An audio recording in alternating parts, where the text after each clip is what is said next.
Hello everyone, I am BowserJrXD, and welcome to the GEICO 500 at Talladega Superspeedway. Race 10 of 36 for the NASCAR Cup Series in 2024. It's the third of 6 superspeedways on the year, and the first at Talladega, the biggest, baddest track on the NASCAR schedule, excluding road courses, of course. Michael McDowell gets his second straight superspeedway pole, which is the only 2 poles he's ever had. And that's started from Atlanta and now on to Talladega. Fords have qualified well today, but they finally put it together with a win. They didn't do it yesterday in the Xfinity race, and they lost it on the last turn of the ARCA West race. Somebody's got to stop the bleed. You know, besides the one win they got in the NASCAR Brazil sprint race at the beginning of the year. At the same time, the IndyCar is revving up for Long Beach. They're the second biggest race of the year. Though they're still in pre-race. So I'll be swapping between the two.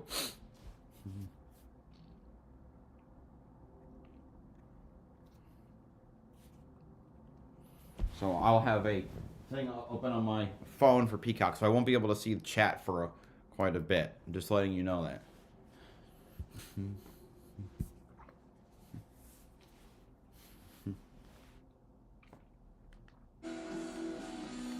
They just did the anthem.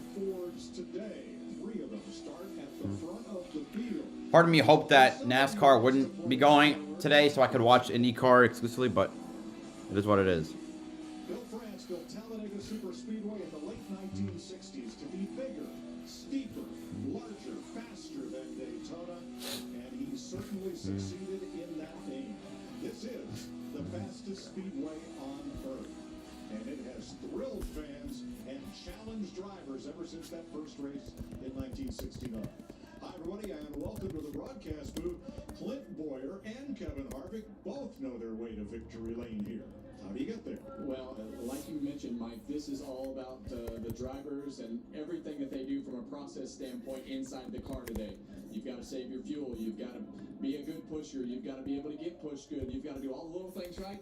And oh, by the way, you need to be a little bit lucky.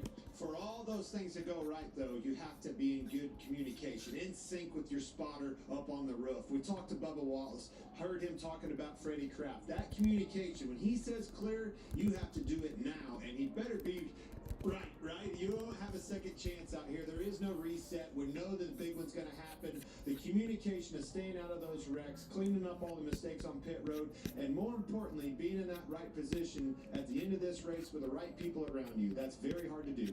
Well, pit stops will be key, especially green flag stops, because 1 second lost in the pits, that's a football field out on the track. Yeah, and we've seen a lot of trouble coming onto pit road with cars getting stacked up. So you want to lose the least amount of time possible on pit road. And that's why we talk about saving fuel and the things that the drivers do on the racetrack. So pit road is very important today. Your manufacturer and their help from your teammates is also very important. We'll see who does it the best. Yeah, strategy. You know the fuel mileage is going to come into play, but I want to be in that magical moment off of 4 with the right push, and that right push is going to come from either a teammate or a manufacturer ally. They're the only ones you can trust. 3 different makes, Ford, Chevrolet, and Toyota. You'll see drivers trying to find their partners and pit together under green. And the strategy will not just be your car, not just your team, but everybody driving the same manufacturer as you. Time to go trackside. Talladega, this is the moment you've been waiting for. Welcome, 4-star General and Chief of the National Guard Bureau, General Daniel R. Hokanson. Drivers, start your engines. And now, 38 cars ready to take the green. Here is today's starting lineup. Starting 38th, driving the number 5, HendrickCars.com Chevrolet for Hendrick Motorsports. 31 years old from Elk Grove, California, Kyle Larson. He did not get to qualify due to a roof rail infraction because I guess NASCAR saw a pit crew member hitting something on it they didn't like. Starting 37th, driving the unsponsored number 78 Chevrolet for Live Fast Motorsports. 40 years old from Wauchula, Florida, BJ McLeod. I didn't update this properly. Starting 36th, driving the number 10 Overstock.com Ford for Stewart-Haas Racing. 25 years old from Las Vegas, Nevada, Noah Gregson. Starting 35th, driving the number 77 Ziegler Auto Group Chevrolet for Aspire Motorsports. 21 years old from Portage, Michigan, the youngest driver in the field, rookie Carson Hocevar. Starting 34th, driving the number 15 Jacob Construction Ford for Rick Ware Racing. 28 years old from Greensboro, North Carolina, Cody Ware, in his first race back since his arrest. Starting 33rd, driving the number 47 Boost Thomas's Philadelphia Chevrolet for JTG Daugherty Racing. 36 years old from Olive Branch, Mississippi, Ricky Stenhouse Jr. Starting 32nd, driving the number 1 Jockey Outdoors by Luke Bryan Chevrolet for Trackhouse Racing. 31 years old from Alva, Florida, Ross Chastain. And starting 31st, driving the number 7 Gamebridge Chevrolet for Spire Motorsports.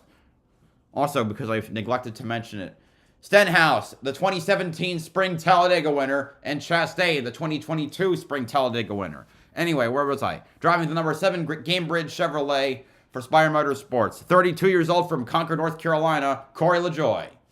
Starting 30th, driving the number 71 Focused Health Chevrolet for Spire Motorsports. 24 years old from Huntington Beach, California, Zane Smith, the lesser rookie. Starting 29th, driving the number 4 Overstock.com Ford for Stewart-Haas Racing. 33 years old from Hendersonville, Tennessee, Josh Berry, the highest starting rookie. Starting 28th, driving the number 43 Family Dollar Toyota for Legacy Motor Club. 27 years old from Byron, Michigan, Eric Jones. Starting 27th, driving the number 51 Parts Plus Ford for Rick Ware Racing. 24 years old from Winnemac, Indiana, Justin Haley. Starting 26th, driving the number 14 Mahindra Tractors Ford for Stewart-Haas Racing. 29 years old from Mitchell, Indiana, Chase Briscoe. Starting 25th, driving the number 99 Tootsie's Orchid Lounge Chevrolet for Trackhouse Racing. 32 years old from Monterrey, Mexico, Daniel Suarez. Starting 24th, driving the number 62 Dude Wipe Chevrolet for Beard Motorsports. 25 years old from Ridgefield, Connecticut, Anthony Alfredo. And starting 23rd, driving the number 11 FedEx Ultimate Fan Contest Toyota for Joe Gibbs Racing. 43 years old from Chesterfield, Virginia, 2014 Spring Talladega winner and 2020 Fall Talladega winner, Denny Hamlin. Starting 22nd, driving the number 6 Castrol Edge Ford for Roush Fenway Keselowski Racing. 40 years old from Rochester Hills, Michigan. 2009 Spring, 2012 Spring, 2014 Fall, 2016 Spring, 2017 Fall, and 2021 Spring Talladega winner, Brad Keselowski. Starting 21st, driving the number 12 Wabash Ford for Team Penske. 26 years old from Mooresville, North Carolina. 2019 Fall, 2020 Spring, and 2023 Fall Talladega winner, Ryan Blaney. Starting 20th, driving the number 42 Advent Health Toyota for Legacy Motor Club. 26 years old from Mooresville, North Carolina, John Hunter Nemechek. And starting 19th, driving the number 31 Circle Chevrolet for Colleague Racing. 33 years old from Kannapolis, North Carolina, Daniel Hemrick. Starting 18th, driving the number 45 Jordan Brand Toyota for 2311 Racing. 28 years old from Corning, California, Tyler Reddick. Starting 17th, driving the number 16 Wendy's Chevrolet for Colleague Racing. 34 years old from Auckland, New Zealand, Shane Van Gisbergen. Starting 15th, starting 16th, driving the number 21 Motorcraft Quick Lane Ford for the Wood Brothers. 23 years old from Huntersville, North Carolina, Harrison Burton. And starting 15th, driving the number 54 Monster Energy Toyota for Joe Gibbs Racing. 21 years old from Charlotte, North Carolina, Ty Gibbs.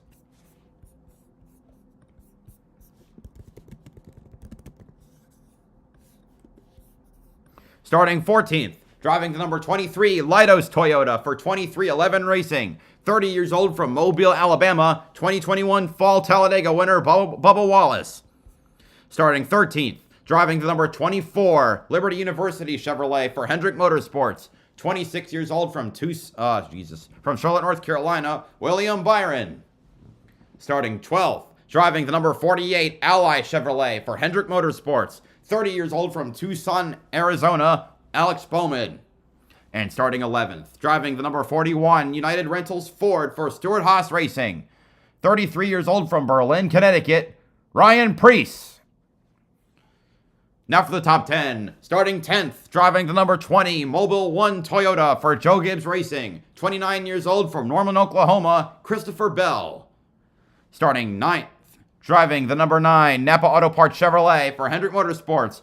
28 years old from Dawsonville, Georgia. 2019 Spring and 2022 Fall Talladega winner, Chase Elliott. Starting 8th, driving the number 17 Fastenal Ford for Roush Fenway Keselowski Racing. 31 years old from Prosper, Texas, Chris Buescher. And starting 7th, driving the number 22 Shell Pennzoil Ford for Team Penske. 33 years old from Middletown, Connecticut, 2015 Fall, 2016 Fall, and 2018 Spring Talladega winner Joey Logano.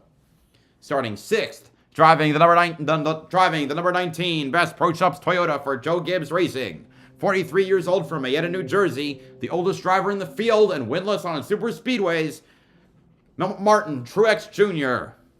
Starting 5th, driving the number 3 Bass Pro Shops Chevrolet for Richard Childress Racing. 33 years old from Louisville, North Carolina, Austin Dillon. Starting 4th, driving the number 8 Cheddar Chevrolet for Richard Childress Racing. 38 years old from Las Vegas, Nevada, 2008 Spring and 2023 Spring Talladega winner, Kyle Busch. And starting 3rd, driving I want to backtrack slightly. Martin Truex Jr. is the highest starting Toyota. Kyle Busch, the highest starting Chevrolet. Starting 3rd, driving the number 38 Generator Ford for Front Row Motorsports. 23 years old from Sherrills Ford, North Carolina, Todd Gilliland. Starting 2nd, driving the number 2 Menards Richmond Water Heaters Ford for Team Penske. 25 years old. That's from Mooresville, North Carolina. Sorry, it's the number 2. I don't know. I might have said 12. The number 2 car. 25 years old from Mooresville, North Carolina, Austin Cindric. And on pole, driving the number 34 Love's Travel Stops Ford for Front Row Motorsports with an average pole time of 52.609 seconds and an average speed of 182.022 miles per hour. 39 years old from Glendale, Arizona, Michael McDowell. And that is your starting lineup for today's GEICO 500. IndyCar is still in pre-race. Once they get going with their ceremonies, I will announce their starting lineup, which might come at the cost of some action, but I'm trying to cover both races, so please be lenient.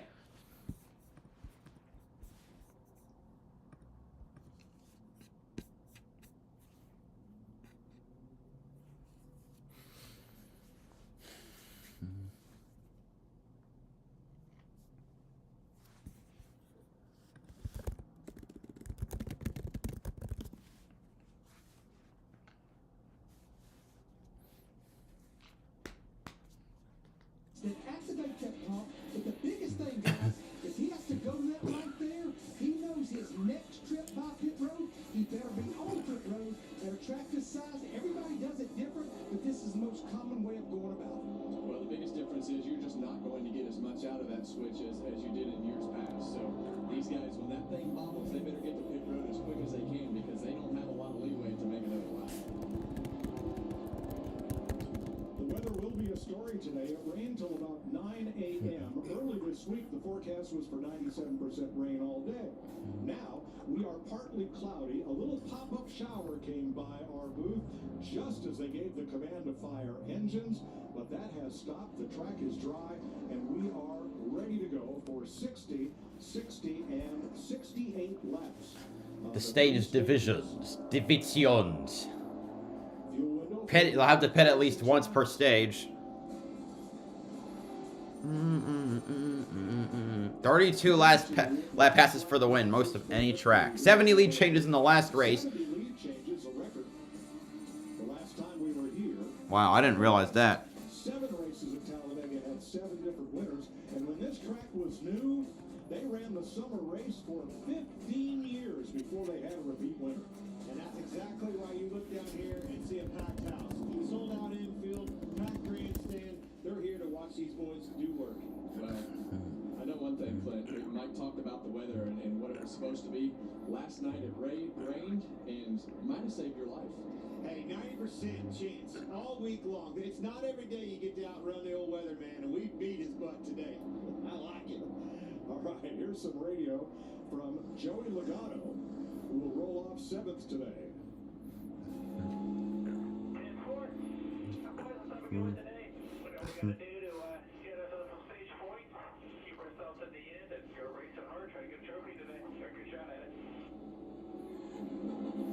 There are 38 cars starting this race, and I would say there are 30 that are genuine contenders to win today.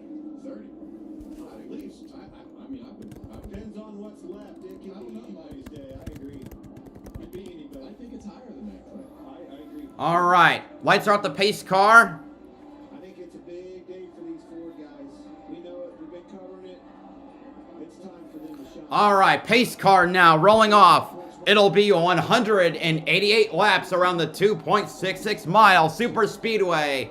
And here they come. Time to do it down in Alabama style. If the cars will ever actually get to the tri-oval. Came to see. Right there is where the start-finish line would be in Daytona. Here we go. We're green at Talladega. Waves, and we're underway. The humming of the cars as they surge towards turn 1.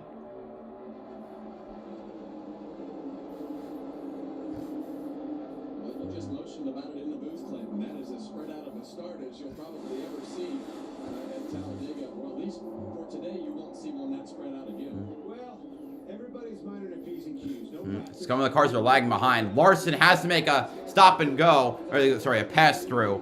You can see McDowell and Cindric leading the line side by side. No clear leader just yet. Ratcheting up more and more. Already 3 wide towards the back.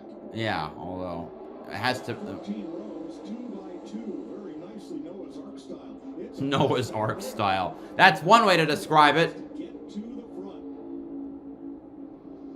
McDowell leads the first lap by a nose. The third lane starting to form with Ross Chastain at the helm. He started near the back, so he's going to be anxious to make those moves. Starting to see these 3 rows back here. Be mindful, Larson obviously not getting a qualifying lap. He'll be coming from the Larson will probably go a lap down because he's going to be half a lap behind or so. As part of the penalty for that inspection infraction yesterday, he was not allowed to qualify, had to do a pass-through under green after taking the green on the track. So he will be at least half a lap down when he gets back to speed. Hemrick joins the third line. Laboo about Kyle Larson's roof rail and everything that he had going on after he didn't get to qualify yesterday. So now he's going to be way behind. He's not going to have the draft. His lap time is going to be a tremendous amount slower. So Would he's you say hoping for that something. one more time? Hula baloo? What is that? Hullabaloo. You've never heard that word? Rows now, 2 by 2, and then it's Third row is starting to creep up there.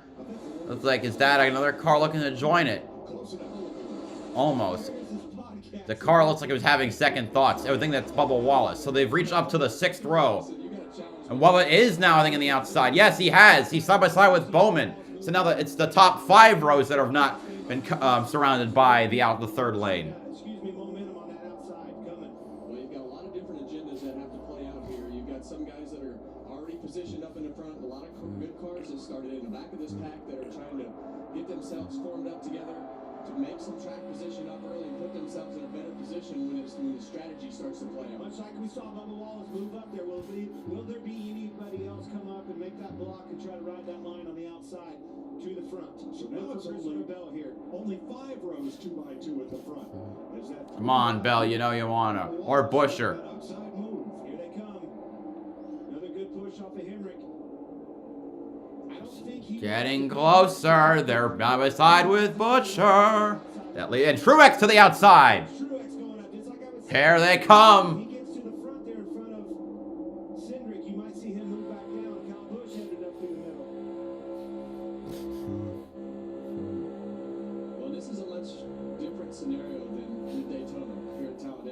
You can 3 wide's a lot easier to do just for because of how wide it is. 4 wide's possible, but well, still dangerous. Be able to drive it. You see Bubba Wallace be able to push Martin Truex Jr.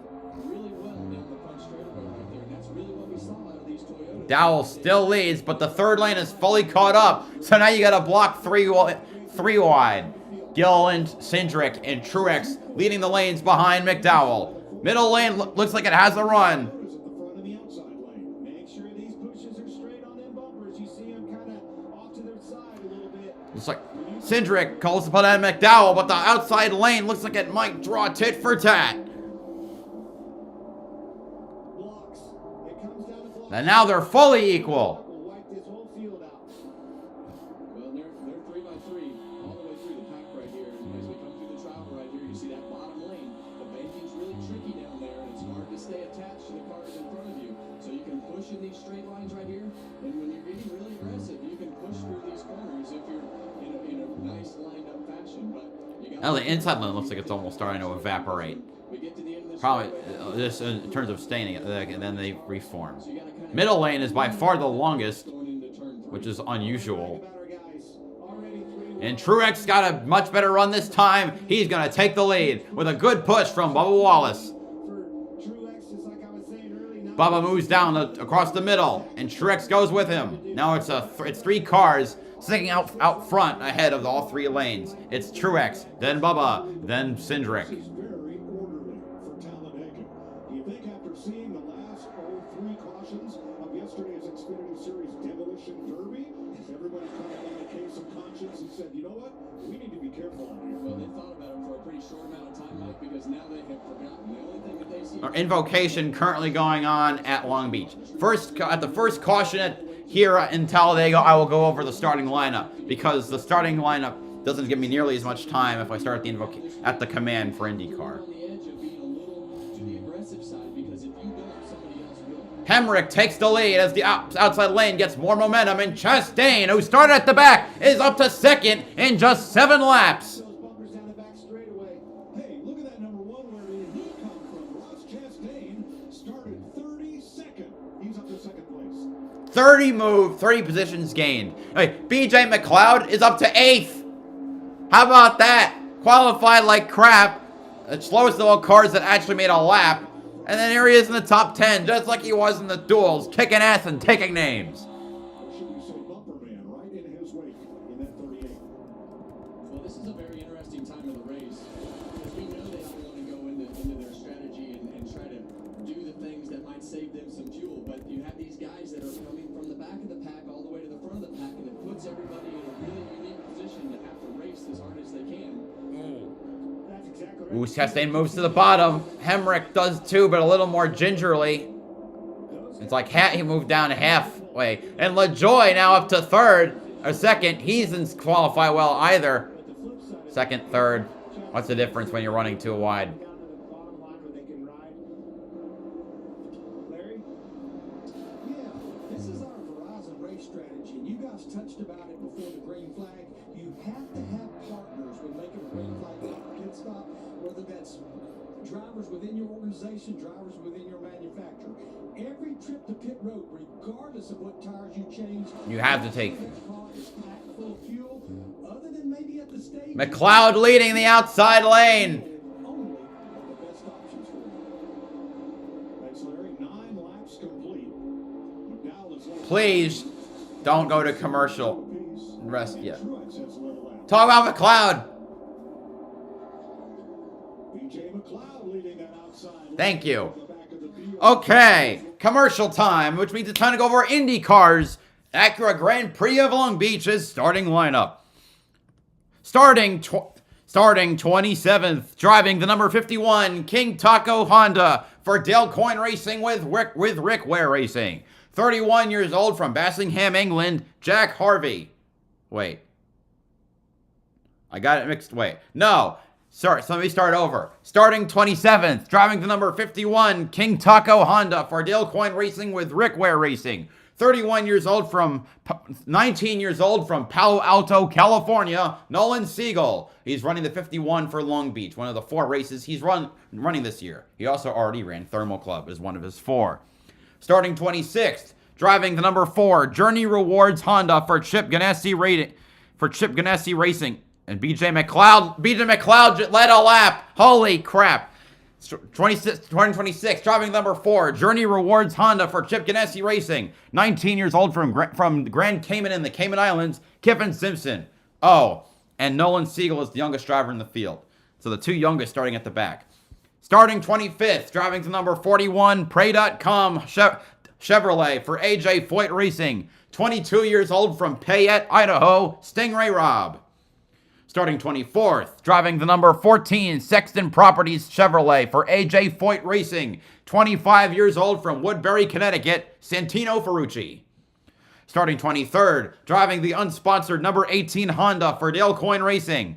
31 years old from Bassingham, England, Jack Harvey. Starting 22nd, driving the number 6 Onsemi Chevrolet for Aero McLaren. 20 years old from Grasse, France, Théo Porcher. Starting 21st, driving the number 20 GEICO Chevrolet for Ed Carpenter Racing. 23 years old from Copenhagen, Denmark, Christian Rasmussen. Starting 20th, driving the unsponsored number 78 Chevrolet for Juncos Hollinger Racing. 34 years old from Arechife, Argentina, Agustin Canapino. Starting 19th, driving the number 30 MyJack Honda for Rahal Letterman Lanigan Racing. 27 years old from Miami, Florida, Pietro Fittipaldi. Starting 18th, driving the unsponsored number 21 Chevrolet for Ed Carpenter Racing. 23 years old from Hoofddorp, Netherlands, Rinus VK. Larson just lost a lap. Starting 17th, driving the number 8 American Legion Honda for Chip Ganassi Racing. 25 years old from Stockholm, Sweden, Linus Lundqvist. And now, look, McLeod, okay, he's in 14th. Starting 16th, driving the unsponsored number 77 Chevrolet for Juncos Hollinger Racing. 38 years old from Geneva, Switzerland, Roman Grosjean. Starting 15th, driving the number 66 AutoNation Arctic Wolf Honda for Meyer Shank Racing. 30 years old from Cambridge, England, Tom Blomqvist. There's still 3 wide, but the middle lane is much higher. Much longer.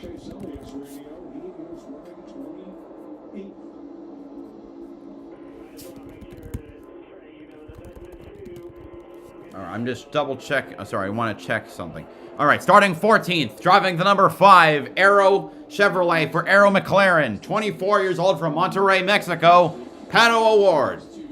And starting 13th, driving the number 7 Velo Chevrolet for Aero McLaren. 32 years old from Nevada City, California. 2018 and 2019 Long Beach winner, Alexander Rossi. Starting 12th, driving the number 15 Fleet Cost and Care Honda for Rahal Letterman Lanigan Racing. 35 years old from New Albany, Ohio, Graham Rahal. So we are now in the top 12, which is the second round of qualifying list. Starting 11th, driving the number 3 Odyssey Battery Chevrolet for Team Penske. 30 years old from Christchurch, New Zealand, Scott McLaughlin. Starting 10th, driving the number 27 AutoNation Honda for Andretti Global. 25 years old from Jupiter, Florida, last year's Long Beach winner, Kyle Kirkwood. Starting 9th, driving the number 11 Ridgeline Performance Lubricants Honda for Chip Ganassi Racing. 23 years old, also from Christchurch, New Zealand, Marcus Armstrong. Starting 8th, driving the number 9 PNC Bank Honda for Chip Ganassi Racing. 43 years old from Auckland, New Zealand, the oldest driver in the field, and the 2015 Long Beach winner, Scott Dixon. Starting 7th, driving the number 45 Hy-Vee Honda for Rahal Letterman Lanigan Racing. 22 years old from Hedensted, Denmark, Christian Lundgaard. Now for the top 6. Starting 6th, driving the number 10 DHL Honda for Chip Ganassi Racing. 27 years old from Barcelona, Spain. Chase Briscoe takes the lead. It's Alex Palou, the defending champion. And Justin Haley is covering the top lane. Justin Haley was leading the top lane. What a wild world we live in. Starting 5th, driving the number 28 Delaware Life. And Haley moves to the bottom. Rick Ware Racing and gets into the lead a lap. Starting 5th, driving the number 28 Delaware Life Honda for Andretti Global. 33 years old from Kumla, Sweden, Marcus Ericsson. Can Rick Ware Racing lead a lap competitively? It's Sammer Briscoe. You can do without somebody right on your bumper as Briscoe. Briscoe led it. Oh my God. We saw what Solo in here at Talladega did for Kyle Larson. Starting 4th, driving the number 26 Gainbridge Honda for Andretti Global. 24 years old from Valencia, California, the 2021 Long Beach winner, Colton Herta. Starting 3rd, driving the number 2 Hitachi Chevrolet for Team Penske. 33 years old from Hendersonville, Tennessee, 2022 Long Beach winner, Joseph Newgarden. Also the defending points race winner. This is Alex Palou was the Thermal Club winner. Starting 2nd, driving the number 12 Verizon Business Chevrolet for Team Penske. 43 years old from Toowoomba, Australia, 2008 and 2012 Long Beach winner, Will Power. And on pole, driving the number 60 AutoNation Sirius XM Honda for Meyer Shank Racing, with a pole time of 1 minute 6.0172 seconds and an average speed of 107.317 miles per hour. 32 years old from Vamamo, Sweden, Felix Rosenquist. That is your starting lineup for today's Acura Grand Prix of Long Beach. I wanted to get it done then.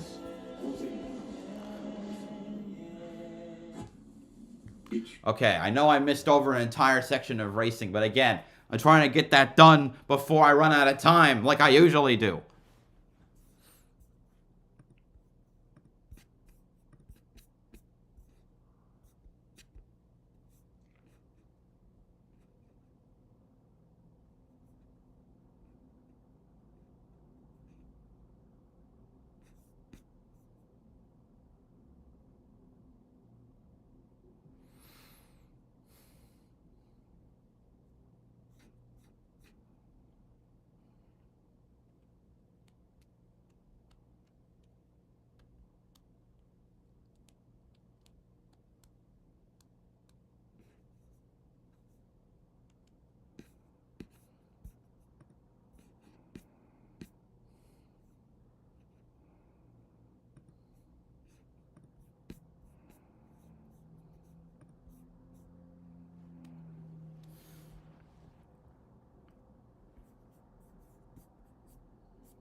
All right, so Truex now leads. I don't know how many lead changes have we had. This is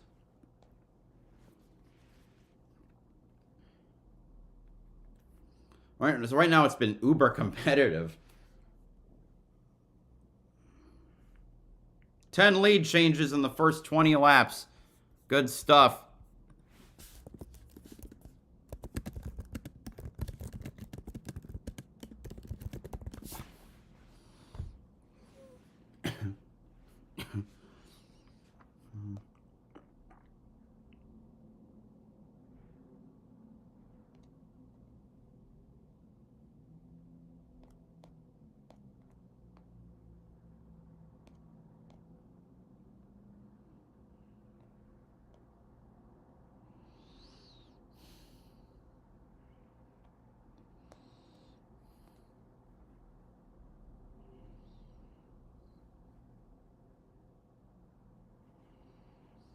All right, so now we just wait.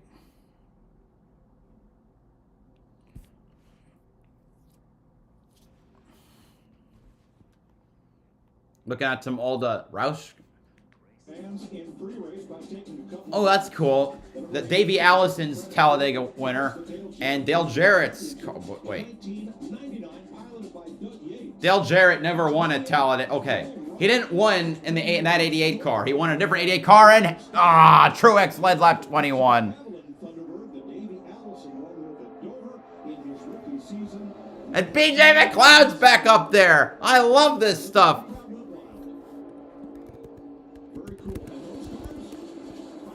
Oh my God. This is awesome.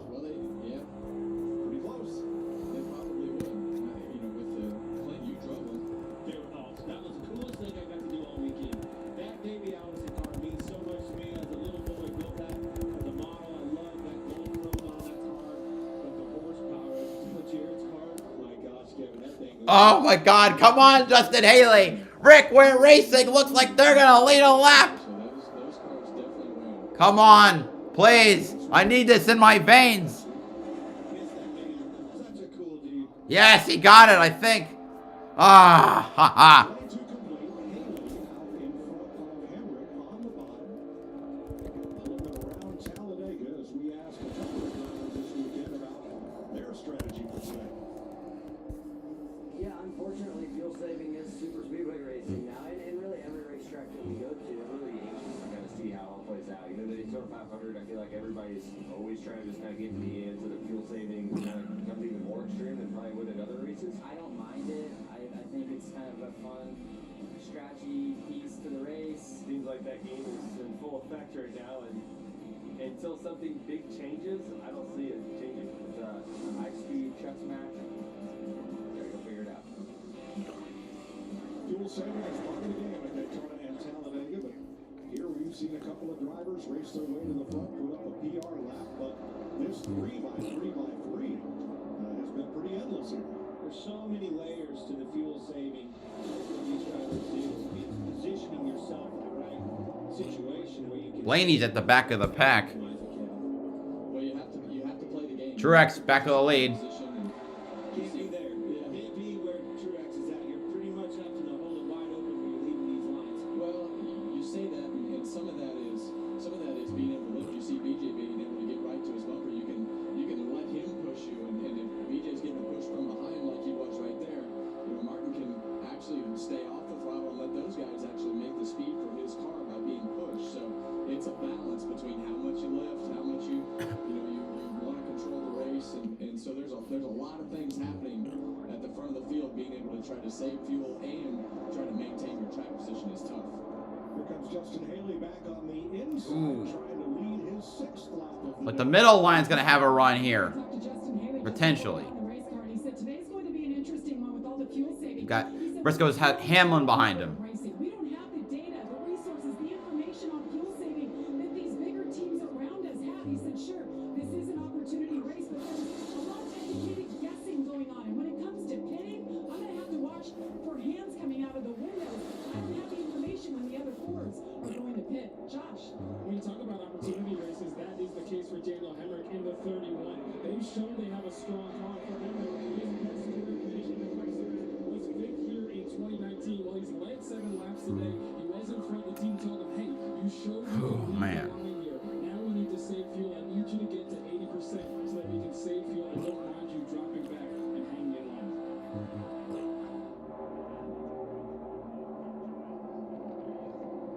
25 complete, and still 3 lanes at nearly 190 miles an hour. Martin Truex back to the front.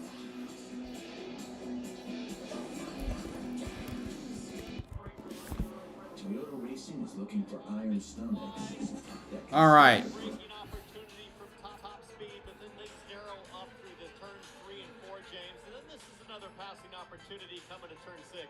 Downhill brake, easy to make a mistake, and then uphill aggressively on the exit. We talked about the elevation here, which for a street circuit is so bizarre. Turn 8, we saw a lot of action there last year, but today, this weekend, turn 9 has a very, very tricky corner. It's really dark on the pavement there. That's because Formula Drift and all the other support series lay down a ton of room that allows you to get this. A great drive out of the tightest turn on the calendar. Turn 11, the hairpin at Long Beach. That'll fire you back. I'll just watch while this is going on. I think we're coming to green it. The highest performing Acura ever. And there's going to be something different this year, fellas, for Oriol Servia and the rest of the field. Now, Oriol's going to slow here in a lap's time to really bring the field together, to get them to pack together, to grid up. Race control has made a decision this year not for Oriol to leave the circuit there, but to bring them all the way around their hairpin to try and make them pack up, grid up a little bit tighter, to make the start a little bit more uniform. What are your thoughts on that? Well, I like the concept. They mentioned Oriol, bring them around, do it on the hairpin. Oriol Servia, a one-time champ car winner, is the pace car driver. Heard consistently this morning and through last night, we have way too many drivers that think they are way too good deep in the field. And with a stacked up start,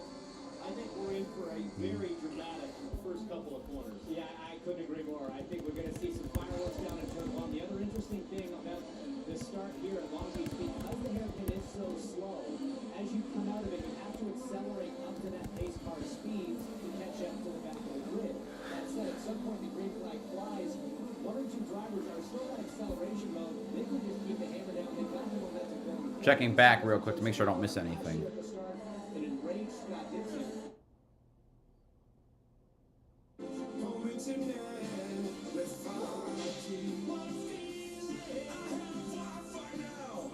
All right. And season for this guy, if you wish. Let's go inside the team and have a listen to some recent radio. I think we have a good plan. We've had a really good weekend, good start to the year. Let's just be smart, stick to the game. Yeah, I like it. Just get me through it, keep me posted. Give me the picture, and we'll try to execute here, guys. Awesome job so far.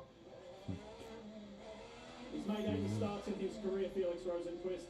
He's won one race. He wants to change that statistic. He said he wouldn't challenge Will Power too much in turn one, but I think you got to be careful. All right. Let a guy that's won 41 IndyCar races and drives for Team Penske. I'll cover lap 1, then head back to Talladega. Truex still leading. Last year was Will Power's first year in 17 Rosenquist and Power are going to lead the field around the hairpin. Here you go. I believe it's 100. No, it's... Here we go. Time to start the best street circuit on the schedule. We're green at Long Beach. And weren't even remotely double file in the second half of the pack. Palou trying to make moves on the outside, not able to get there, and Will Power trying to take the lead on the going into the fountain area, and he does.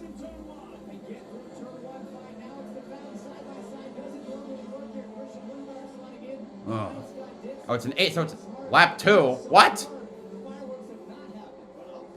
Why are we lap 2? This is lap 1, but I digress. Will Power taking the lead.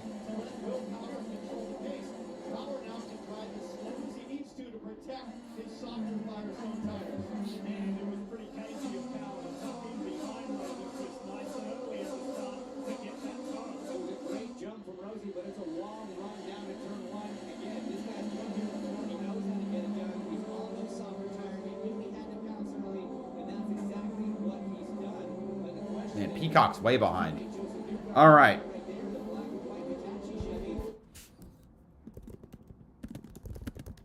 That strategy kind of changes back and forth as to what's right and wrong. And I've even been in positions sometimes to where you're like, that didn't feel right there. With everybody checking up, I felt like I was going to lose some time, so I would stay out and actually just commit and run with a different group. Well, when I heard you say situate, and part of that is get situated with your group and not bottom line. You cannot, you see Truex on the outside of 3 wide right here. There's no way you're just going to cut across traffic and hit pit road. So you'll start to see these teams, these organizations, start situated with the right cars around them. Ty Gibbs has managed to work his way. He's now leading the middle lane. What happened to Justin Haley? Oh, he's third in the inside. You can't have too few and you can't have too many. I think too many can really get yourself in trouble, Kevin. Well, what happens when you get too many, as you see the Gibbs cars get organized, well, I thought they were going to get organized there with Truex moving down to the middle lane, but you see 4 Toyotas lined up right there in a row. But really, if you get too many cars, the accordion effect starts. Oh, stop. I want to see who's leading the lap. McLeod led the last lap. Probably the best and the easiest to kind of manage to get the maximum speed to have less accordion effect at the end of that line. So what I mean by that is just the gap in between cars, and you want to keep that as consistent as possible throughout the whole lap. Well, it's all about the efficiency of the pit stop, right? When you pull off the racetrack, when you pull back on and then merge back in with the traffic, if you have too many in an accordion, or you get Gibbs giving a good push to Truex. and you don't get established when you're leaving, that's what's more important. When they leave pit road, you have to be established and connected to get the most efficiency out of it. Man, I thought the Daytona Duo one was a fluke because we didn't see it at Atlanta. Clearly, I was wrong. BJ McLeod first up on the outside. Both of McLeod's top 10s came at Daytona. 32 laps complete will take you back side by side. Yes, it was Daytona. I thought it was a mistake. Everywhere but the seat. The seat is leather. Well, we get it. You love your bike. We do too. That's why we're All right. motorcycle insurance. But do you have to wedge it into everything? All right, turning on. I turned off Peacock because it was grossly behind. The Wolf was about the size of my new motorcycle. Have you seen it, by the way? Happy birthday, Grandma! Really? Look how the brushstrokes follow the line of a gas tank. Hey! Bravo +1. Jamie, what does it take to become a legend? Now Briscoe to the lead. All right.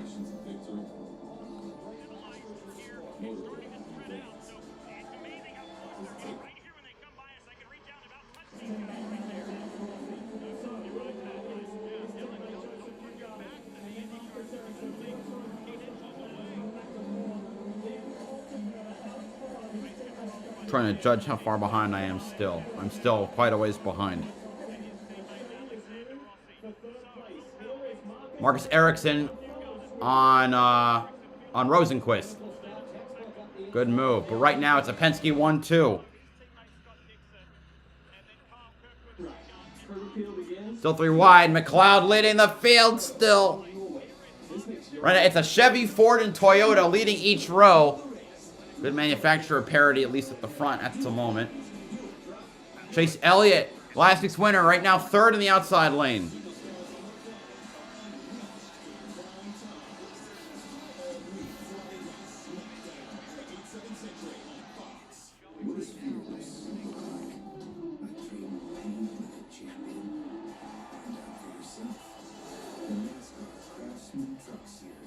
The Busch Guy, cold and smooth survival skills. Truex led the last lap. Or did he? Or he did.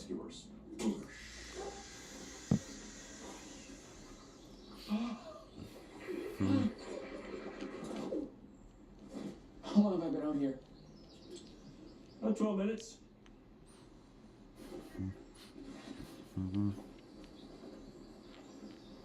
Head for the mountains.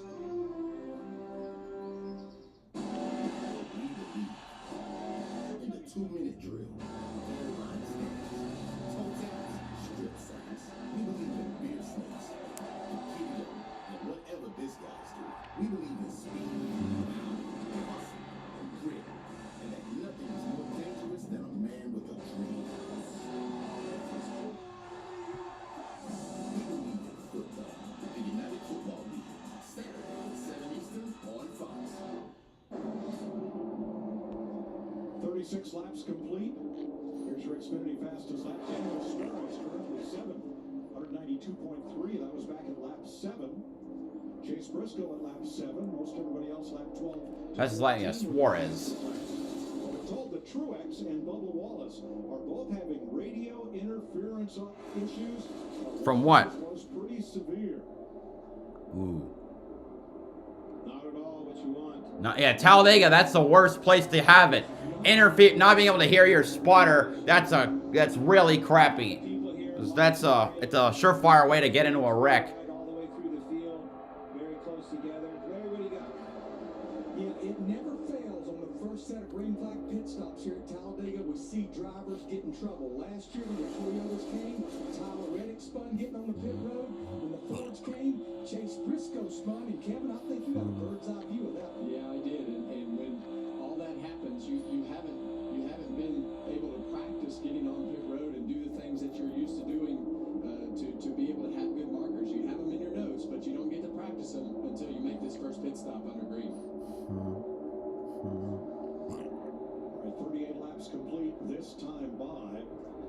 Let's check with our pit reporters and see what we expect on this first stop of the day. Regan. Well, Mike, certainly a lot of different things happening in the cars for each of the drivers. Zane Smith, who's running in 7th place right now, having a strong performance. A little concerned about his car through the corners.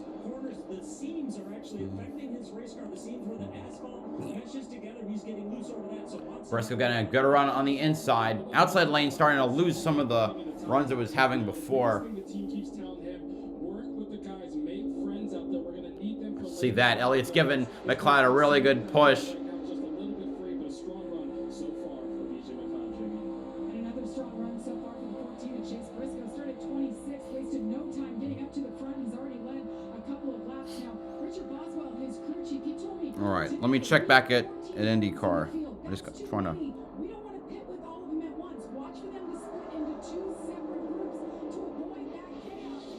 Switching over to Xfinity, the Xfinity app. That's pretty normal that they'll split into groups, and it'll be how you get positioned or where you're working on the racetrack, and you try to do it. Currently on lap 9. This is all about time.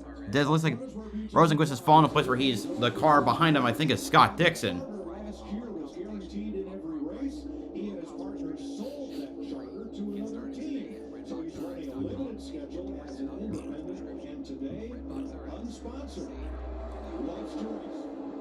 Oh no, he got into the wall! Come on! Oh, that car's slow. What? Out of no fuel pressure. You gotta be kidding me. How? We're on lap 40.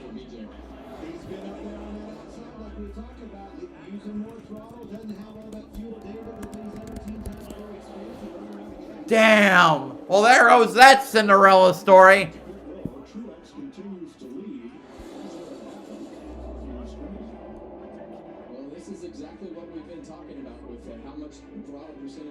And Chase Elliott takes the lead.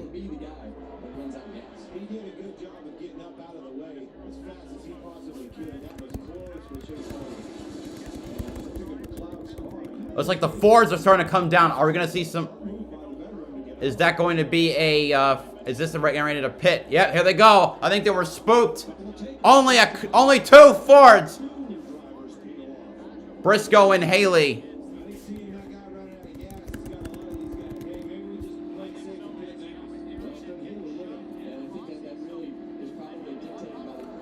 See Larson, he's pushing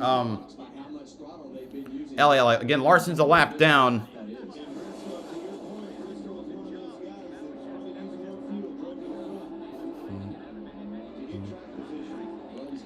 Okay, running order at Long Beach. Power, Newgarden, Erickson, Herta, Palou, Rosenquist, Dixon. Kirkwood, Lundgaard, Armstrong, your top 10.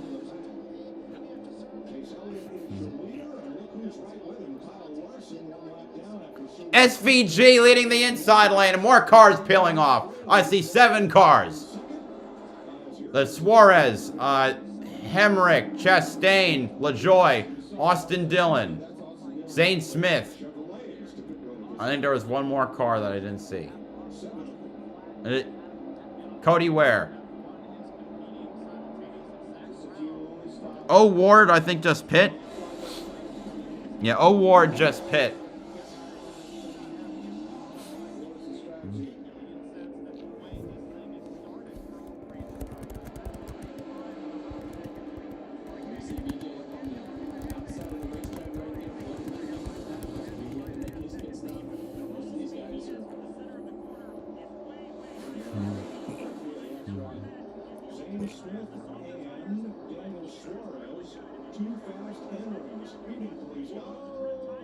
Ooh, Hamlin! Oh, now he spins on pit road.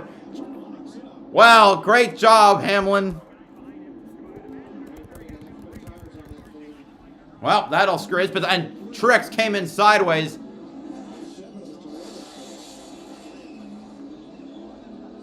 Yeah, but it was the Toyotas. I see Gregson on pit road as well. This is what happens with 2 races going on at once. I'm trying to check. I shouldn't have done that because I know pit stops are going off. So what's interesting to see is which pits will get out first. Typically, the Chevrolets who have pitted last have benefited in every single situation where this has happened. And here come a lot of cars. Larson, Elliott, Cindric, Kyle Busch, Bubba Wallace, Christopher Bell, Harrison Burton, William Byron, Todd Gilliland, Michael McDowell. A few other cars. Ryan Blaney.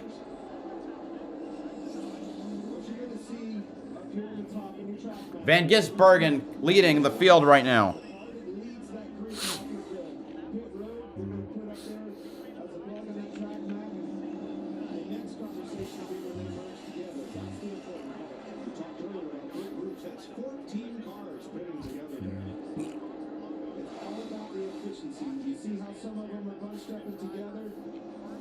Now, there's a possibility that because of how this ends up, Larson might not get a free pass. SVG, Logano, who else? Josh Berry,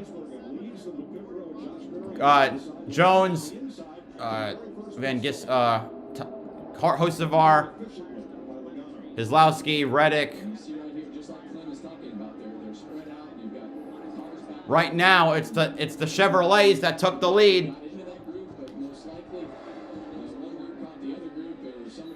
Kyle Larson now actually on the lead lap. Chase let his Well, no, he will be on the lead lap, assuming... Well, actually, no. Because of how this has happened, those 7 that pit might hold on to the lead. But here come the Chevrolets. They're past 1, 2, 3. All right, 4 more to go. Past Logano, past Reddick, past Berry, past Brad.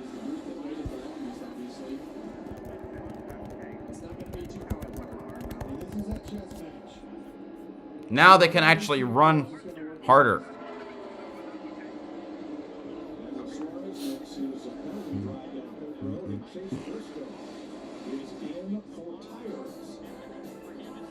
Briscoe pitting for tires. Oh, jeez. Why is he pitting for tires?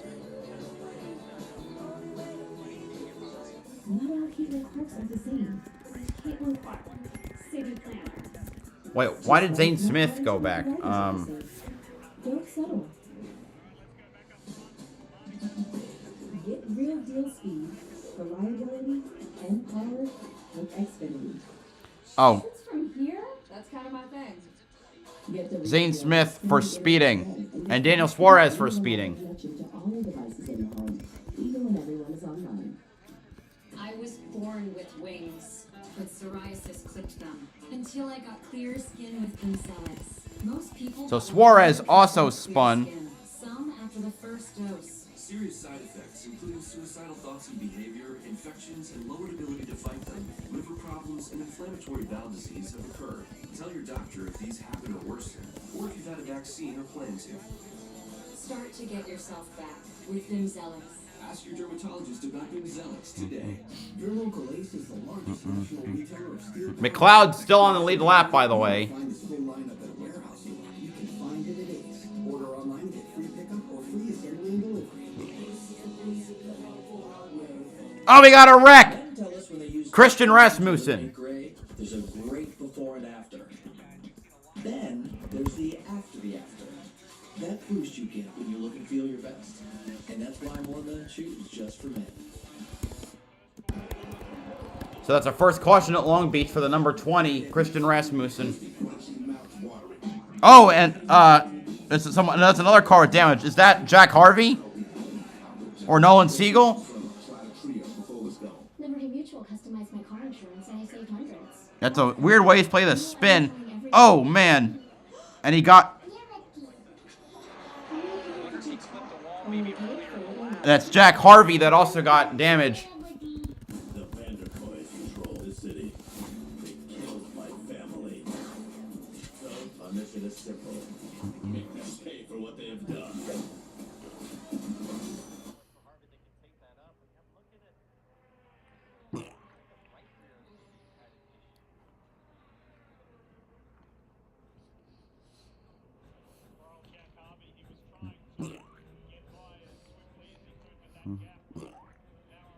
So that's the first car out of Long Beach, presumably.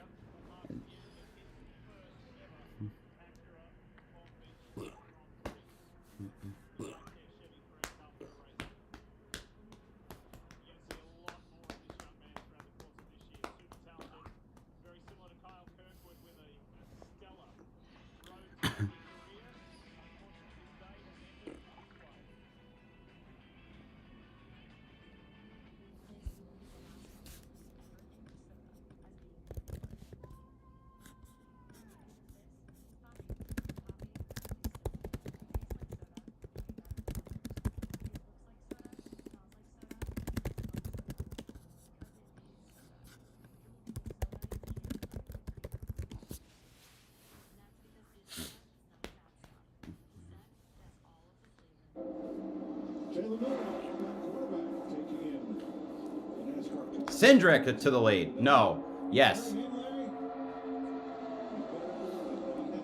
And luck. Three of the drivers in the lead pack right now. Or, well, actually, they're all in the lead pack. They've caught up. But the Hendrick cars cycling to the front. Let's go back and revisit the spin coming onto pit road by Denny Hamlin. Regan. Well, I guess Denny Hamlin got on the pit road and then ultimately got to his pit box. He told the team after that spin, and you see him coming in right here, he hit water. He felt like as he was coming in, he was a little bit low on the track. And of course, heavy rains over. I should also mention that when Hamlin spun, he hit Nemechek. Don't know how much damage either car has from that collision. Cody Ware in 15th right now.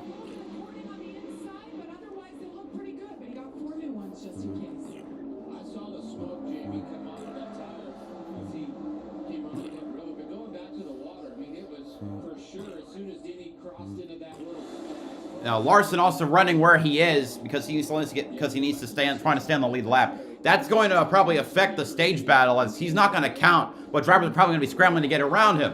And look also who's third right now. It's Harrison Burton. Led a lap at Texas, led a lap or two at Texas last year. You know, he's doing pretty crappy, but he's been decent on super speedways, so good to see him running though. 9 to go in stage 1. Chase Elliott, Austin Cindric, side by side for the lead, and out in front of him. Kyle Larson is just barely back on the lead lap, at least for now. We've been caution-free in Talladega, and we'll take you back side by side.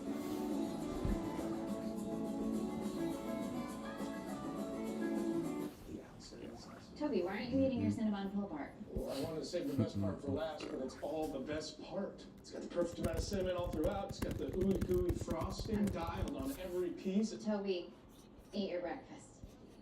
Catherine? How's that helping? It's all the best part!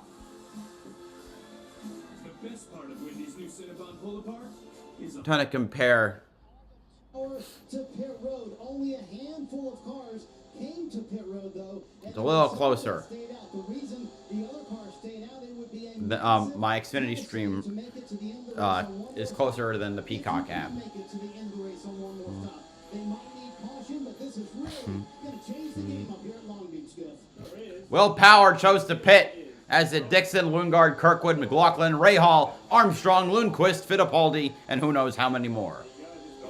Top 10, Newgarden, Ericsson, Herta, Palou, Rosenquist, VK, Grosjean, Porcher, Rob, and Siegel stayed out. I promise you, though, one of the two is going to be really mad at the end of this race and wish they would have done the opposite at this exact moment. Good news for race fans. We've got a race on our hands now. This is going to be fun to watch because Will Power has to save mad fuel, but he's been mad fast without even trying so far. And ultimately, you've got these strategies, two different strategies, but you have two of the best in the business on that ultimate strategy, meaning it Will Power and Scott Dixon. And look, Christian Lundgaard and Kyle.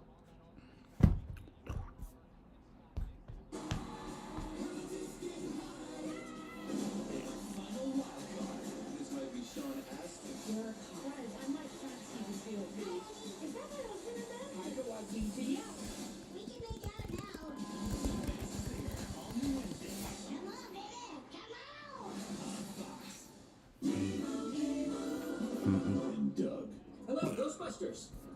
It's Doug. Going by the lap, Zane Smith again. Customize and save hundreds on car insurance with Liberty Mutual. Anyway, we got a bit of a situation here.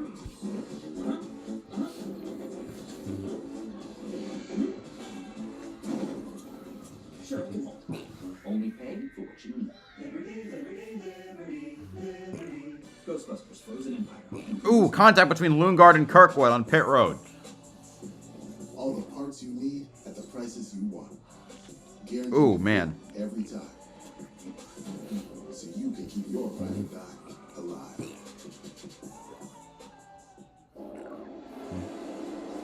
Gonna be 4 to go at Talladega next time by for stage 1. Some new players in that front pack. We'll go back to those green flag stops. I mean, essentially, this is who did it best. You see a lot of those cars moving up. Chase Elliott running second. He was 8th before. Look at this, though. You see those 3 Hinter cars in the bottom? It is a Chevrolet Ford battle. Ford cars on the outside, Chevy on the bottom. Coming to 4 to go. Green again at Long Beach as they start lap 20 of 85. Who's got what? And this is where you're going to learn the most about your car. Who can push?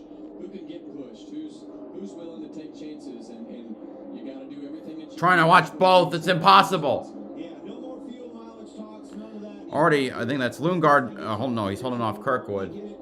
Not passing, holding off. That's perfect case scenario. You got Larson. He's going to try to get his lap back. You got his 2 teammates right behind him. They're going to work together, try to keep those 3 Hinter cars up front. Blaney and that blue number 12, really interesting. And I enjoyed it. Where I didn't even notice that Blaney worked up to 4th. He's 3rd in the outside lane. And in that, the 3 Fords on the outside, actually it's 4 Fords in a row on the high side. But in between the Cindric and Blaney, Burton being a Penske ally. 3 to go at Talladega, stage 1. Got cars moving the outside. That's Kyle Busch who just moved. There's another car trying to move. I don't know. Also, Truex seems to have lost the draft. He's running slightly behind it. But the 3rd lane's trying to form and get up there.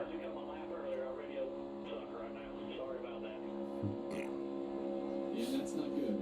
When you're having radio problems here at Talladega, this is the worst place here in Daytona because you depend on that spotter so much. 3rd lane did not come into play. 2 to go.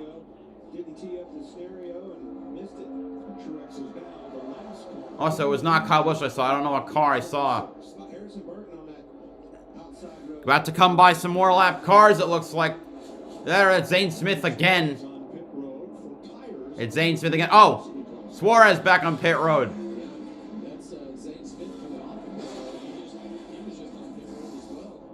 Jeez, they're trying to get around him. I know you should have stayed on the apron or something. Or gone down to the apron. Alright, here we go. Let's see what happens when they come to the tri-oval. They're going to take the last lap of the stage. Can Kyle Larson stay on the lead lap? Which one of the 2 drivers are going to be Cindric or Elliott or even Burton who takes the stage win? Let's find out in the next minute.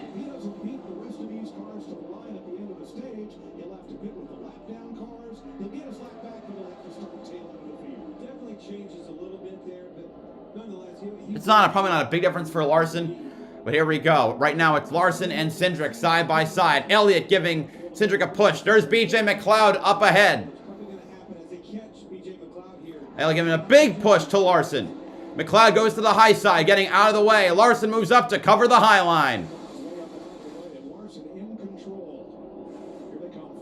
All right. Larson leading the field to the tri-oval. But it's not going to be him who can win the stage. It's just a matter of pride and getting a lap back. Here they come to the line. Larson goes high. He's going to end the stage a lap down to the left line. Stage winner, Chase Elliott. It's Cindric by 4 1/1000ths of a second.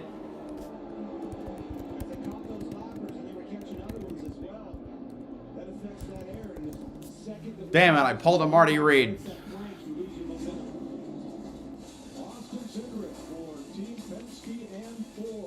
Oh.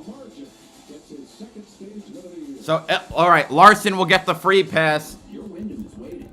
Whether it's for the bucket lists, the free breakfasts and Wi-Fi, or the romantic getaways, with 24 trusted brands by Wyndham to choose from, your Wyndham is waiting. Get the lowest price at WyndhamHotels.com.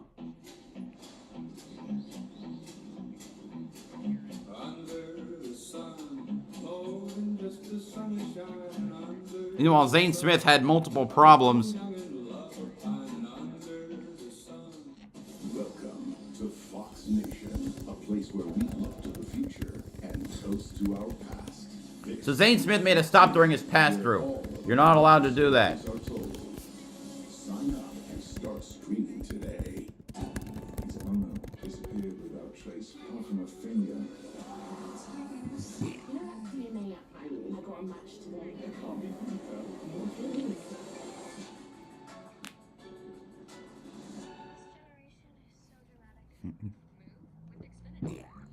Norman, bad news. I never graduated from that school. But the good news is Then he sped. now you can automatically connect to Wi-Fi speeds up They sped on a second pass-through. plus buy 1 unlimited line and get 1 free for a year. I gotta get this deal. That's like $20 a month per unlimited line. I don't understand. So then you might have to do a third.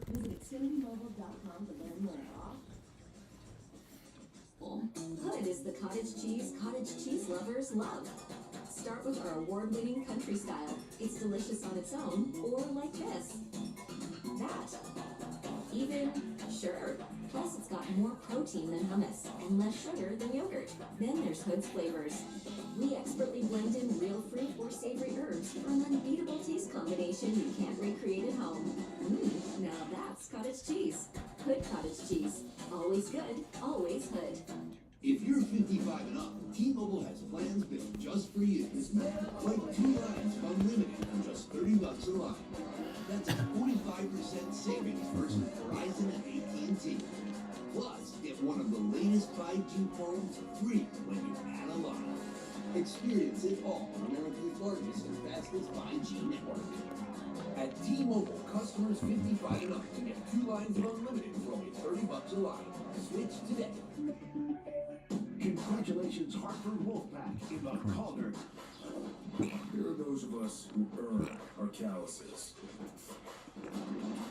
We choose raw materials over ready-made. It takes a special kind of person to build their world from scratch. And a special set of tools. Northern Tools and Problem Solvers Paradise. There's nothing we can't find, fix. All right. Meanwhile, let's go back to Long Beach.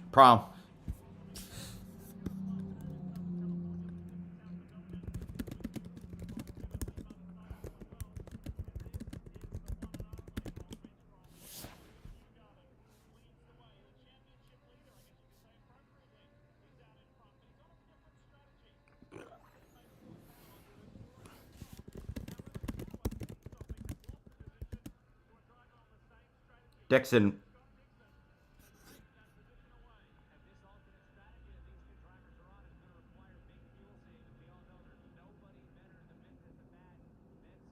The Dixon.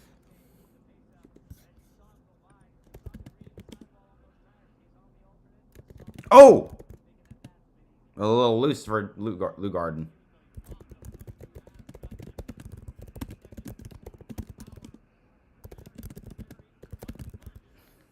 The Madhouse, Bowling Green Stadium. I also work at Storehouse as engineer during the week. John Cotton, Jack Mann, former Daytona 500 winner, Kurt Busch, drafted by the Washington Nationals as a catcher. James Ace, Keener, Bueller. I got to be a part of Tony Stewart's last win at my home track at Sonoma. Drew Blickensdorfer. Lundgaard penalty. Honda. That is rough for Christian Lundgaard, who runs effectively third on the alternate strategy. Then probably for the contact with Kyle Kirkwood.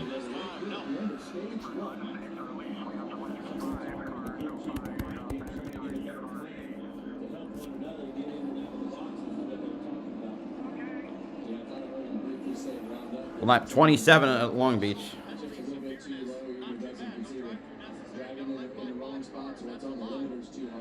Oh, it's just always so. He has to let 5 cars pass him.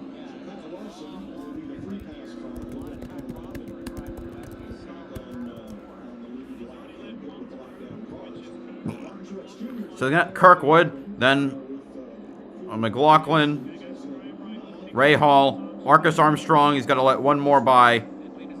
Linus Lundqvist.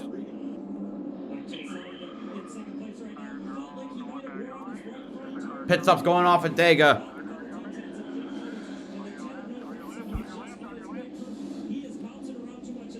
Keselowski will lead that last lap.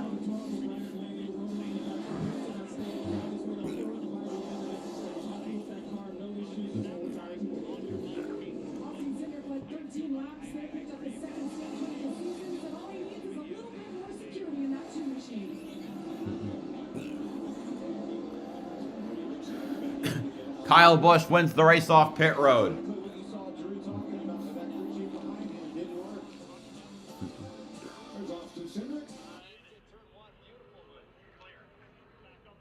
Lundgaard repasses Lundqvist.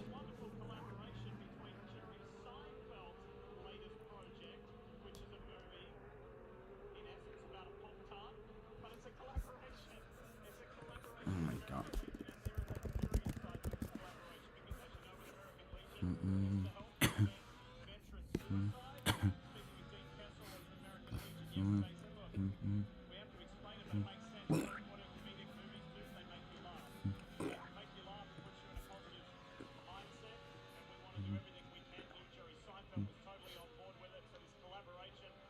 Seinfeld and his people, the movie, American Legion, and of course Chip Ganassi Racing. And a reminder in a more formal sense that American Legion is dedicated to helping veterans through their toughest times by creating an outlet for vets to be the one to ask, listen, and reach out for help. Learn more at www.theone.org. Townsend, Seinfeld name is very near and dear in your household, isn't it? Well, one of the best sitcoms ever. The residual checks from my wife's guest starring role continue to flow, but doesn't really make it my way. It's not for mountain bike parts. It seems to find other needs. If you don't know, if we're being a little bit cryptic here, folks, Townsend's wife, Heather, well, the two gentlemen sitting beside me, their respective wives are in the entertainment business, movies, shows, etc. Heather was in the episode The Package. What was her character again? Photo Match. Wait till after the race before you perform your Google search, but it's a good one. I think it's in the top 30 of all time. James, how about your residual checks when they come to Becky? Rosenquist to pit road. She gets to spend her own money. I don't touch it. Marty? Here comes the pole winner, Felix Rosenquist, to pit road. A little bit on the early side for those who are on the primary strategy, and he really fell back from the pole and put him in 7th and 8th before that first caution, and everyone pinning on lap 17. I asked Adam Rogazzini what was going on with the car. He said, we had some weird brake temperature spiking. He may have had some debris, and one of our inlets not allowing air to the brakes, but this is brand new alternate tires. One of the first of the primary guys to pit here on the strategy. We'll see where he cycles out. Pit stop's coming, though, for the rest of the field. And the good news there, Marty, is it looks like Rosenquist will be in clean air, depending on where Rita's BK is, to now give him a chance to make up some ground on that soft rubber. And basically, at this point, you're doing qualifying laps. You're doing everything. 800 horsepower. Is it the ultimate Mustang? Well, it is so far. For a brand that has a great 60-year history and an even brighter future. Oh, really? Because right now you haven't won anything. But I want to brag on somebody. That 60-year anniversary truck day they did was awesome. There was over 2,000 cars there. Obviously, Mustang guys from all over the country came, gathered together. They had drifting ride-alongs. They had track ride-alongs. New Garden, Ericsson, Grosjean, Well, there's Pitt. pressure on the Ford drivers to win, but how important would it be if one could win on this Mustang 60th anniversary? Yeah, no better team to do it right here in Talladega. It's always a super important meet for us. Anytime we come to some speedway race, the Ford always been kind of working together. The Fords have had good speed all year long. We haven't got to the lane yet, but we just keep on building and building. It's like we have a Looking at the, looks like Dixon took soft tires. Power took, Dixon took alternates. Power took standards, primaries. In one day. I was 14, and there had just never been anything like it. When, Herta and Palou goes on the pit road. Herta stays out. That leaves Rossi and Herta as having not made a pit stop so far. Well, Mike, we saw this partial spin earlier getting on the pit road for Denny Hamlin, and a little bit of contact when he did that. Hamlin back on pit road for fuel. Of the car, the team opted to go ahead and take the time to fix it now with an extended pit stop here. Interesting though, Denny didn't complain about it all. It was actually in the data that the team has on top of the pit box that they saw the wheel was a little bit off, and that was what alerted it to him. That's some heads-up stuff. Noticing that, realizing that there was some contact there, and then going to the data and see if you can dissect that. That's cool. Yeah, and that really shows you the magnitude and how in-depth these engineers and teams can be, not only on the pit box, but there'll be a group of engineers and guys and gals working back in what we would call the war room back at wherever the shop headquarters is to really go through that data and feed the pit box. Sometimes the pit box will see it, but a lot of times the war room will feed that information to the pit box to address. So 4 Fords, 4 Chevrolets, and 2 Toyotas earned stage points. Ooh, Ericsson. Wait, he's trying to get around Palou because Palou. 60 laps. And Ericsson, he's going to get him. He's got the hotter soft tires. Ooh, no, they're going to enter this turn side by side. And Palou keeps ahead of Ericsson. They're both on this, I think, the same strategy. Herta now on pit road. Yeah, you see, just using the brake to slow the car down, you set a gap to the car in front of you to try to be able to drop back as much as you can without making NASCAR mad. Shut the engine off and then let it coast. And if you're coasting a little bit too fast, and ride that brake to slow it back down. And Rossi's also on pit road. Ross, okay, so Herta just exited pit road. But they both cycle past him. Hello just finds a way. All right, as that battle's raging on at Long Beach, it's time to go green again for stage 2 at Talladega.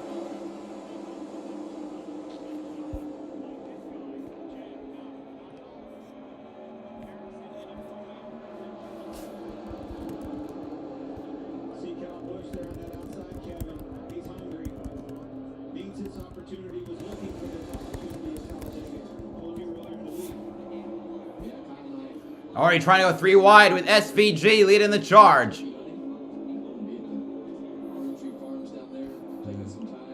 Blaney leading the pack this time. He's got his teammate behind him and an ally behind Cindric.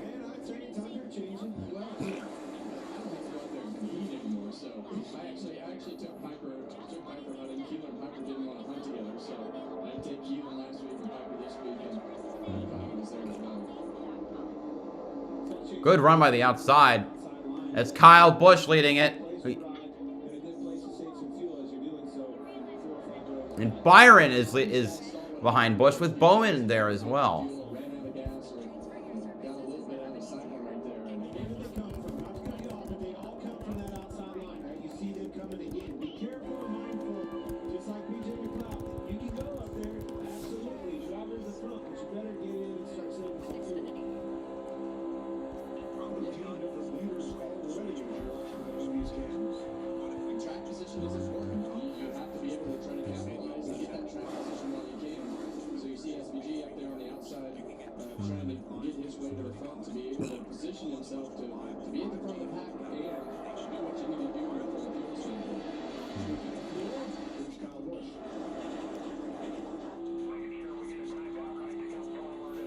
Kyle Busch led that last lap.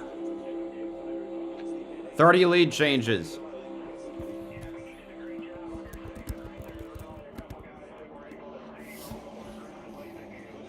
Here comes SVG to the front.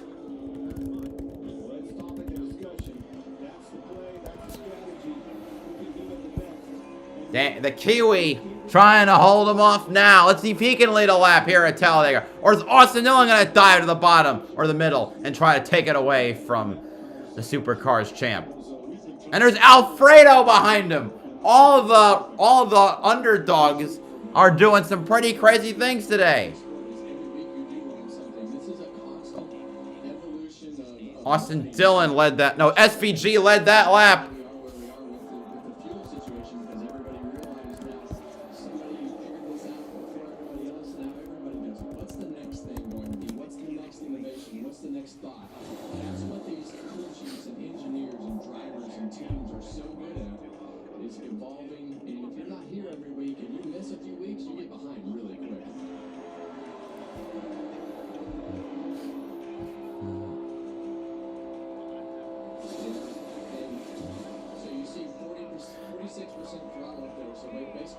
Half throttle.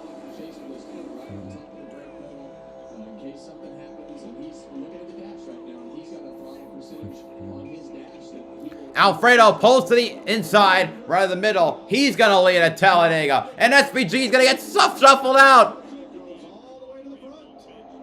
And there's Gregson. Oh my God, I love this track.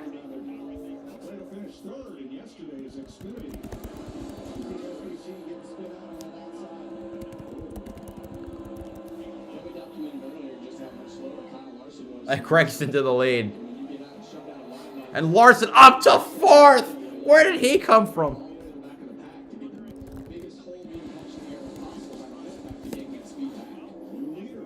Oh my God. I can't keep track of how many drivers have led so far. Quite a few, including all the crap cars. Except Cody Ware. Gregson leads at Dega. And Nemechek's right behind him.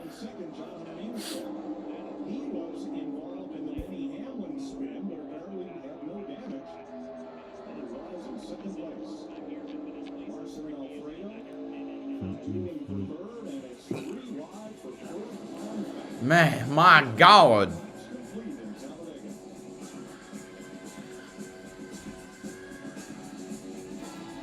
You give, and you give. Now it's time to get with Straight Talk Wireless. You get unlimited data, talk, and text. You get America's most reliable. Okay, 1, 2, 3, 4, 5, 6, 4, 5, 6, 7, 8, 9, 10, 11, 12, 13, 14, 15. Just double checking. Get more lines and more savings. Switch to Straight Talk for plans starting as low as $25 a line. Find us at Walmart and StraightTalk.com. Your best days of the year start here at Kubota Orange Days. It's the year's biggest selection of Kubota tractors, zero-turn mowers, and utility vehicles, including the #1 selling compact. 15 different leaders, 34 lead changes. Best deals like 0% APR for 84 months or up to $3,300 off select compact tractors. Orange goes all day. Sales ending soon. Visit your local dealer. We're halfway to the number of leaders record. KubotaOrangeDays.com. With Armor All, a little bit of this protects you from a lot of that. Armor All, less work, more clean. Buy $20, get 5 back through May 31st. Spring into savings this moving season with Pods. Save up to 25% now on moving and storage. Wait, how did Herta get ahead of Pillow and Erickson? But don't wait. Save up to 25% now. Visit pods.com today. Higher shipping rates may be the cost of doing business, but at what cost? Turn shipping to your advantage with low-cost ground shipping from the United States Postal Service. Bacon, bacon, bacon. Introducing Applebee's new whole lot of bacon burgers. Just $9.99 for a limited time. Applebee's. Now that's eating good in the neighborhood. When my doctor gave me breast trees for my COPD, things changed for me. Breast treat gave me better breathing, symptom improvement, and reduced flare-ups. Breasttree won't replace a rescue inhaler for sudden breathing problems. It is not for asthma. Tell your doctor if you have a heart condition or high blood pressure before taking it. Don't take Breasttree more than prescribed. Breasttree may increase your risk of thrush, pneumonia, and osteoporosis. Call your doctor if worsened breathing, chest pain, mouth or tongue swelling, problems urinating, vision changes, or eye pain occur. Ask your doctor about Breasttree. The Earnhardt family has always trusted Bass Pro Shops for all their outdoor needs, and I continue to be a proud customer. I grew up shopping here, and now I love bringing my family here to gear up for all our adventures together. And now, Bass Pro Shops Club members enjoy special savings and earn points towards free gear, which is rewarding when buying what you need for your next adventure. Spending time outdoors with the ones you love, sharing memories, and making new ones, that's an Earnhardt family tradition that I'm proud to carry on.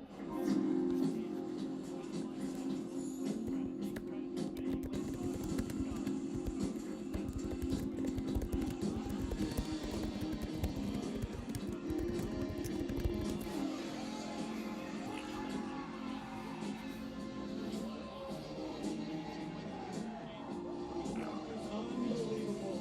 This is the biggest, the baddest. In so many ways, in the infield of this, well, somebody's gets picked up already. That's some style right here. That's been shuttled up a pretty large thing. That's your ride, right? Top 5 is Nemechek, Alfredo, LaJoy, Dylan, Gregson. That's a wacky top 5. There's no way you can get a tailgate key with the infield at Talladega. Everybody does it right here. Everybody wins at Talladega. LaJoy on the outside.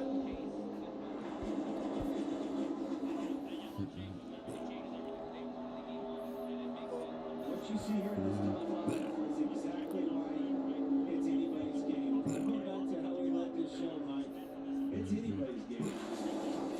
Looking for their first Cup Series win. Nemechek blocking all 3. Went low to hide from Alfredo to Gregson to LaJoy.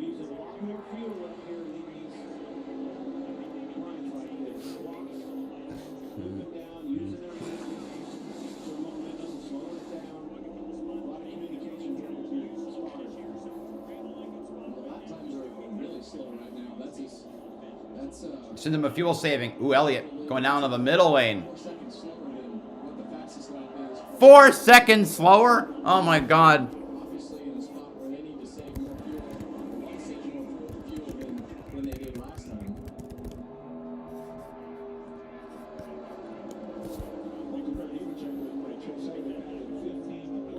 Jet by my friends saying this, they need Jetpack Joyride music. All right, I'm gonna have to actually try to check chat.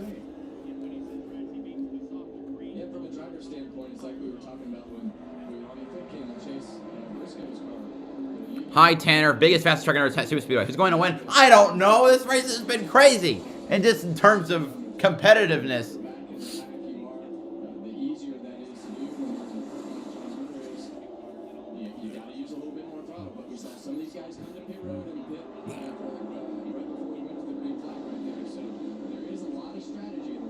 I mean, and it's not like people can't pass.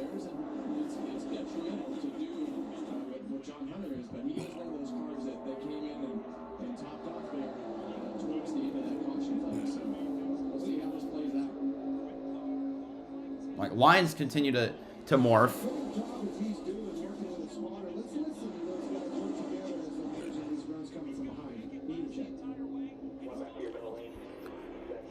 Middle lane, getting a little better run. Come on, let's get Gregson back out front. And there's Buescher leading the high lane now, with Gilliland right behind him.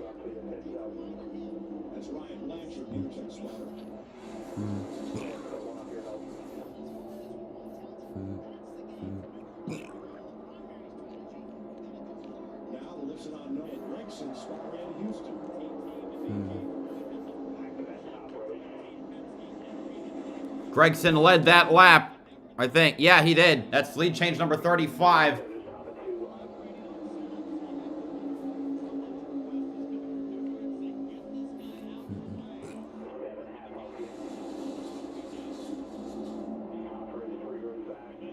Kevin, did you like a lot of input from the spotter or only when necessary?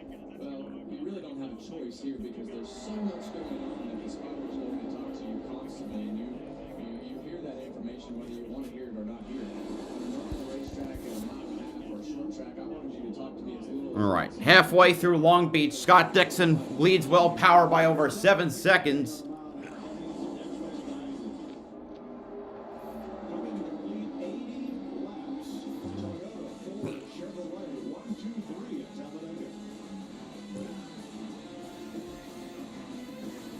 In Major League Baseball, you can dream with no limits. You could become your hero. Steal the show. Nemechek leads again. You can meet the moment and exceed the hype. You can write a new chapter of history and let your city dream again. This season, anything can happen. Toby, why aren't you using your Cinnabon? Alfredo led the last lap. I think we're up to 37. I don't know where to begin. Toby, eat your breakfast. Maybe I just smell it. The best part of Wendy's new breakfast Cinnabon pull-apart is all the parts.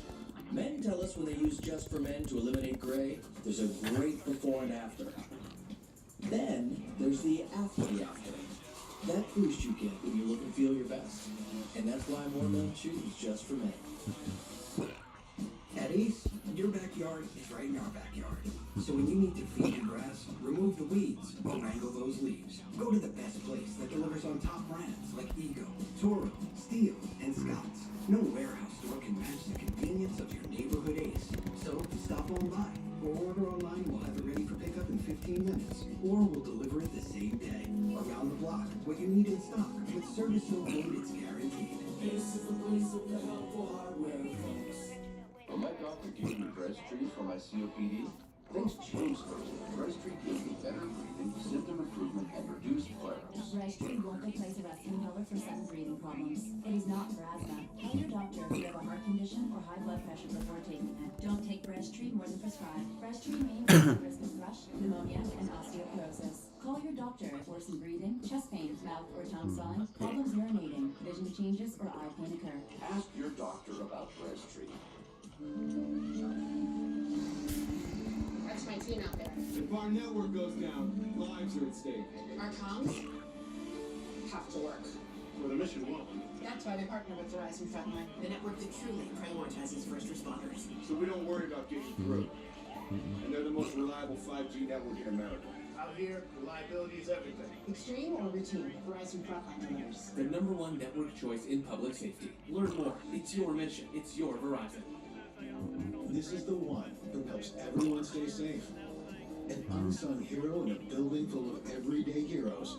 It's just how he likes it. The industrial grade products you need. Call, click, or stop by. Granger, for the ones who get it done. The GEICO 500 on Fox is sponsored by Geico. Built for 5G. Built for first responders. 83 laps complete. Coming up on halfway in stage 2 of 3 at Talladega.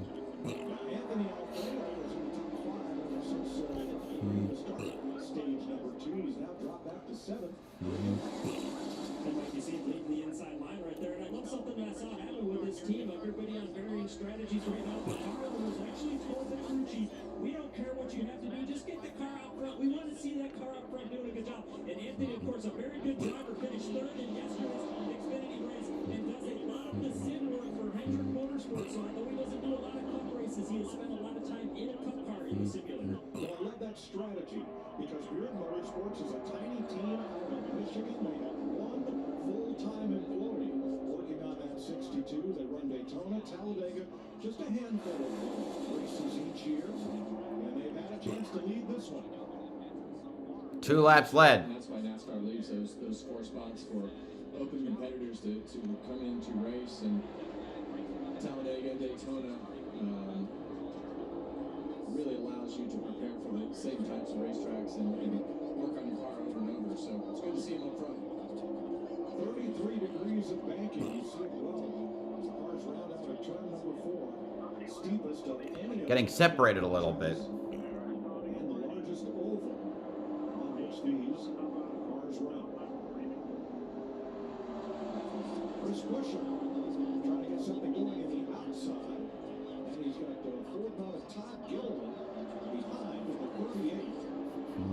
Buescher with 5 wins, most of anybody, in fact all of the wins in the top 4 are Buescher's 5. Yeah, that, from the driver's standpoint, it's really, really difficult to be disciplined in these situations. It's so tempting to go up there and try to do something that you know you want to do, but you have to be able to. Still, nothing's really happening. I mean, so, okay, Newgarden's working his way through the field on better tires.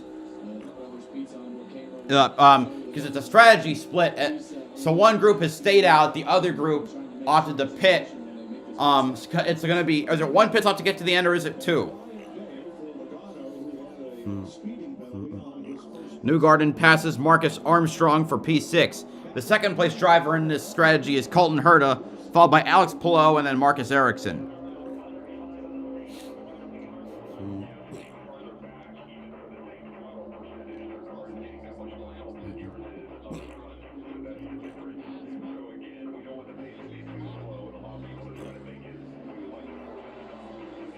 Interesting.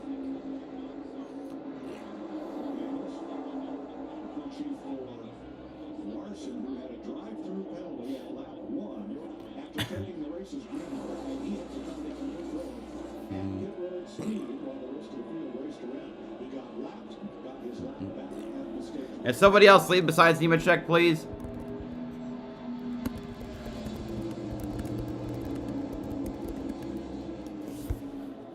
Toyota, Ford, Chevy, 1, 2, 3, Nemechek, Gregson, Lajoie.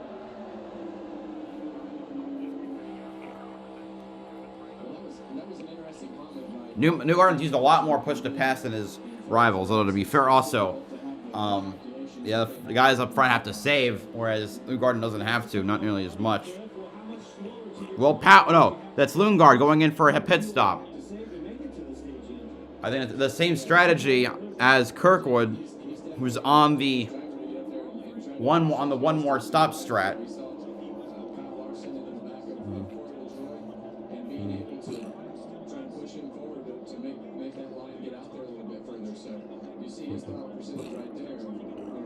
You know, it's so unusual though watching it at Talladega, this 40% fuel throttle compared to I think it was 70 or 80 at Talladega at Daytona.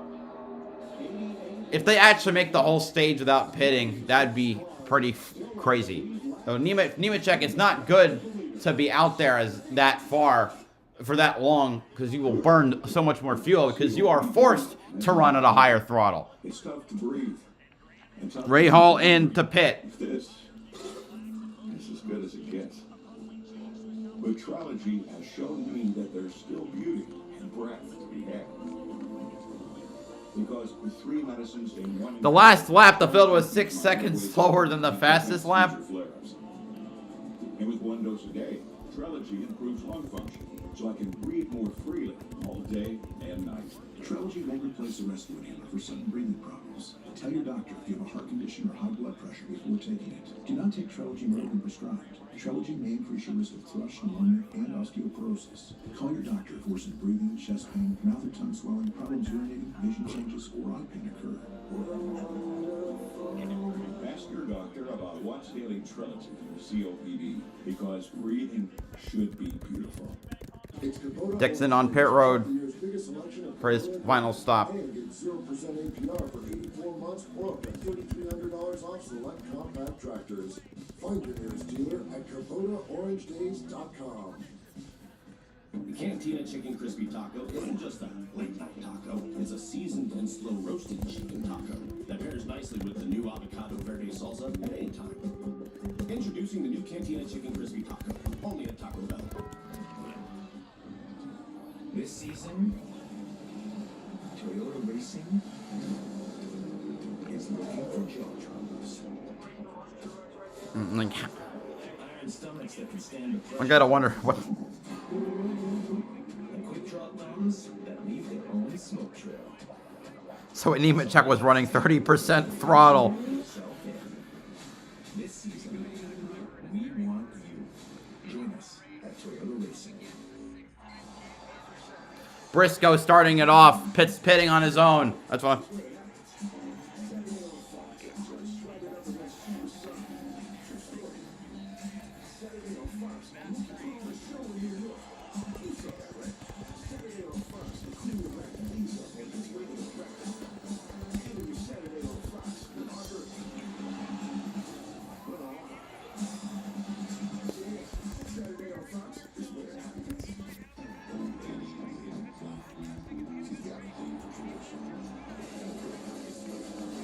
All right, Kirkwood on pit road, so is Blomqvist. Looks like Dixon had a better pit stop than Will Power. We're almost halfway through Talladega.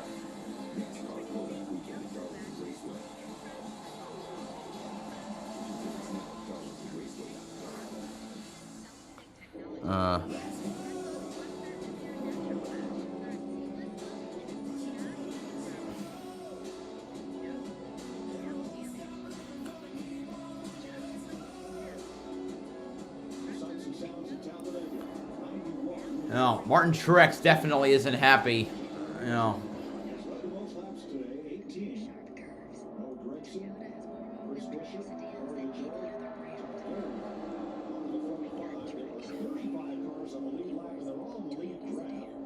Chase Briscoe, while we were away, came in at top speed and 4 tires. And he was 15 for. So he will go a lap down if we stay green. Zane Smith and BJ McLeod are each 2 laps down. Well, it looks like we're going to have another round of the green flag pit stops. Let's check with Jamie. John Nemechek leading this race, only led 1 lap in his prior career in the Cup Series. And he hasn't raced here in 4 years, Mike. The last time he ran here, then we ran 8th in both races, so it's not a big surprise he's running up front. He's been quiet on the radio, really happy, feels good up front there, Josh.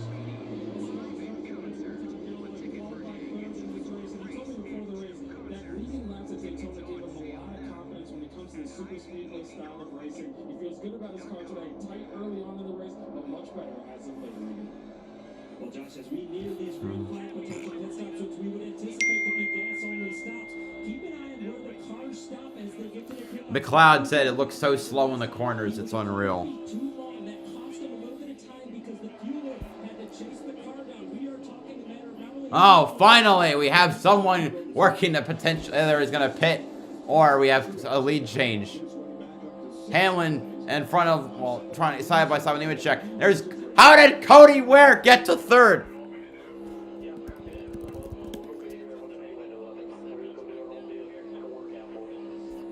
Also, Hamlin leads for the first time today, I think.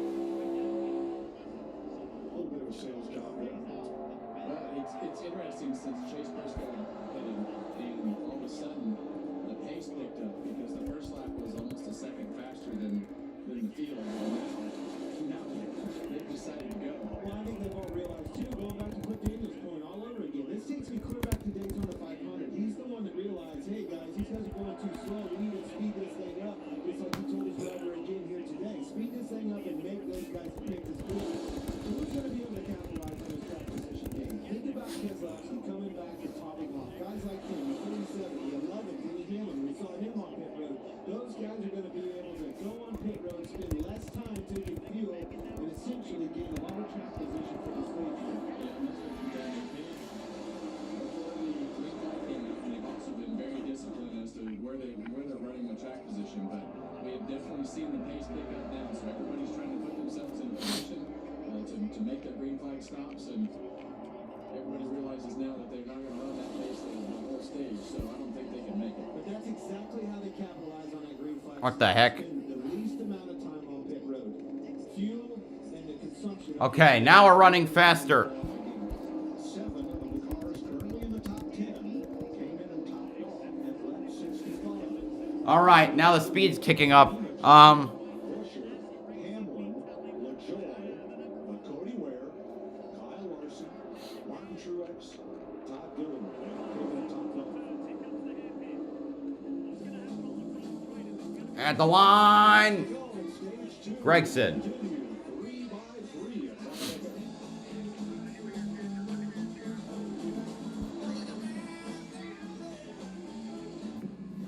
It's not just about how you get there, but what you make happen along the way.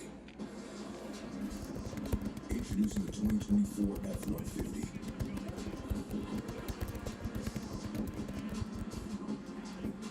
A tradition of excellence, where strength and adaptability meet. Your journey, your legacy to define. Tough This Smart can only be called F-150. What does it take to become a legend? Generations of victory,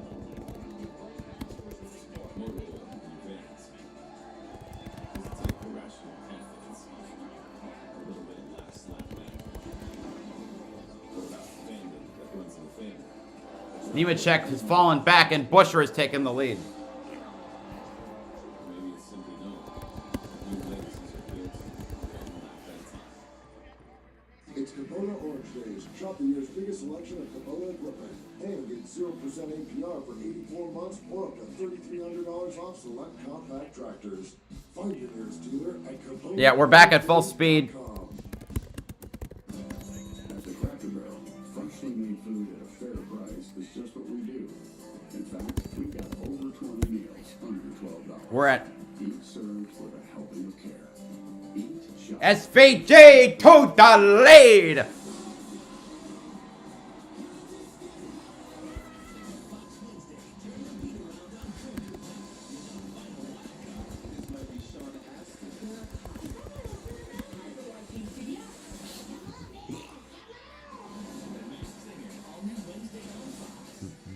Not all Caitlin Clarks are the same. Caitlin Clark, city planner. Just like not all intimate riders are the same. Don't settle.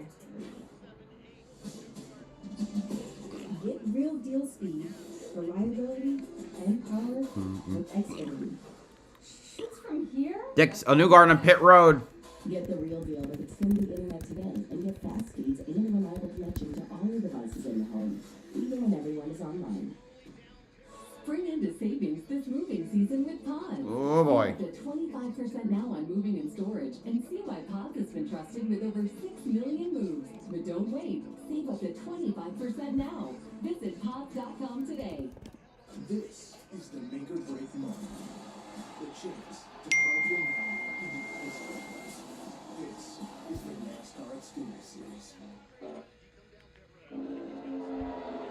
Looks like Pitt. Gregson 5 Fords out front, and wait a minute, the lap times have suddenly dropped 3 to 4 seconds. What switch got flipped here? Yeah, I go back to what Jeff Daniels, Kyle Larson's crew chief, said. Let's force people to have to make a stop because they were working on trying to run 54 laps of this tank of fuel. 54? I'd say they were flirting with it. It's time to get track position, get up near the front. We know we're going to have to make the screen flag pit stop, which I would say, guys, we may see in the next 6, 7, 8 laps. 2 laps ago, Shane Van Gisbergen was leading. Now he's been kicked back to 14. Nemechek also dropped from that lead group back to 22nd. Chase Briscoe going Oh, yeah, Briscoe's lapped. Yeah, and he was hoping that they would. Now it's a great. Now it's a train.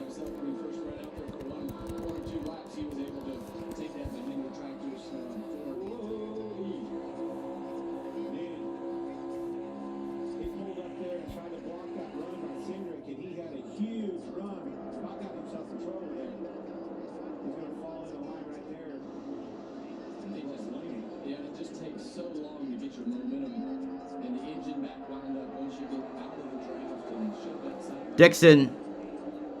Newgarden is not far behind Dixon. 0.6 seconds. But it looks like Herta, Polo, and Rossi are staying out a little longer. Now this is getting interesting.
Anyway, pit stop continuing to go off. We got a bunch of Chevrolet. Let's see. Austin Dillon, Kyle Busch, Kyle Larson, Chase Elliott, William Byron, Daniel Suarez, Ricky Stenhouse, Ross Chastain, Eric Jones, Alex Bowman, and somebody else.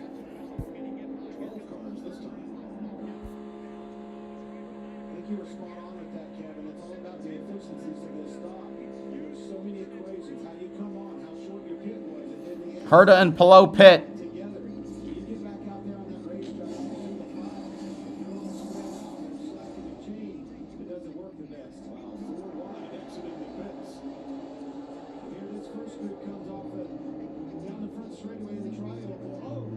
Oh, LaJoy. He spun. Go, go, go, go, go. Wow. Good on NASCAR for not calling it. That could have... Herta splits Newgarden and Will Power. That's for third. All right. The Fords have not pit. Most of the... Well, no. It's a mixture of Fords and Toyotas. All the Toyotas have not pit yet.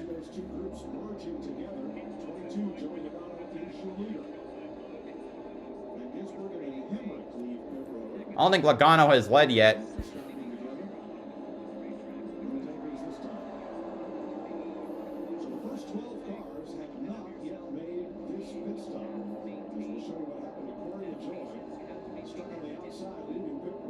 Oh, look, he hit. Oh, jeez. Wow.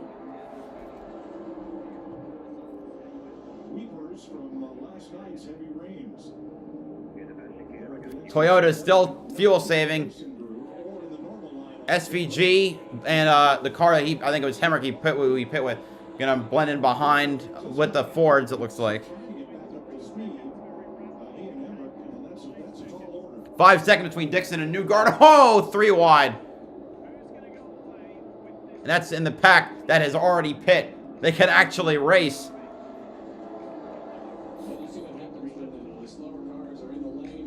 Ugh.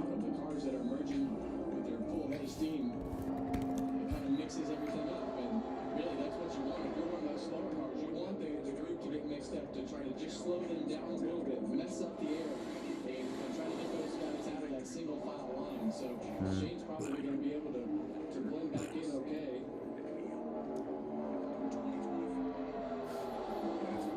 Logano, Hamlin at the front of the lead pack. Larry, the 12 cars that have not made the stop are most all the ones we mentioned. They were last on pit road to top off at lap 65. How long can they go? BJ McLeod getting lapped again. Especially with how slow the pace was, they can probably go another 6 to 8 laps. Now, will they go another 6 to 8 laps? So if that's the case, based on how slow the pace was, they have a few more laps they can run. That group includes most of the Toyotas, 7 of them, along with 4 Fords. My favorite driver is leading at Long Beach, which makes me happy, but I don't know, the race hasn't looked great.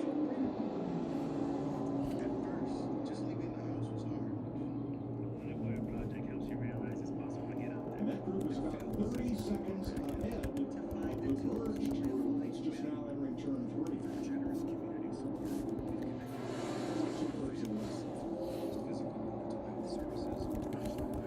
Well, that's always the interesting thing about these super speedway races. Every time you get into the race and you get into the flow of the race and how the strategy worked last time, these guys always come up with a plan that they think is going to be better based upon when people are hitting the lap times that you run. There is so much information that goes into that pit box and into that war room that plays out with all the strategy that they predict. So let me ask Larry again. Larry, if you run this out, if you're one of these 12 cars and you run until you absolutely have to stop, would you stop again at the end of the stage? You could flip the stage, Bob, because obviously that next stage, that final stage is 68 laps. So you could flip the stage. That could be a game plan. Go as far as we can here, and then maybe flip the stage. Options are all over the place. Trust me. That's why you got to be a good poker player. You can, Kevin, I heard you say all the time. Hamlin to the lead, ahead of Logano. Play a little bit of poker here and you know, make some decisions on the feet quick. Well, there are better poker players than others that sit on top of these pit boxes. So they're the guys that always push the limits and take chances. And there are some people who don't take chances and always just want to go with the numbers. And sometimes those poker players beat you up.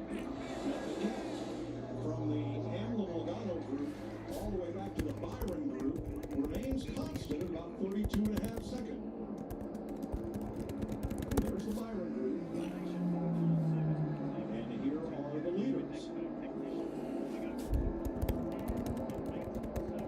Joey Logano, Team Radio. So everyone's going full throttle now at Dega. So no one's in fuel save. It's just about seeing just how far they can stretch it.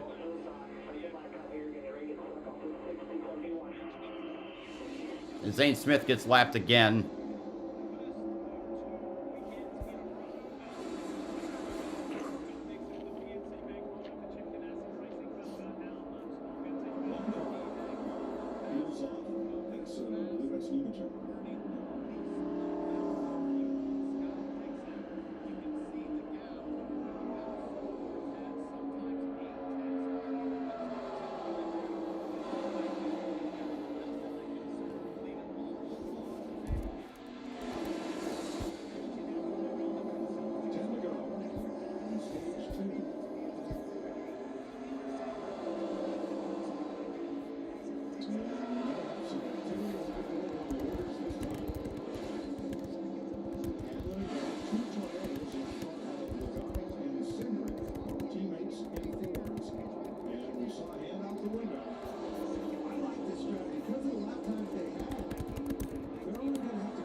Gibbs got a little squirrely through there. Who's leading? Wait, is that Busch or just took the lead there? Yep. So, flash and go.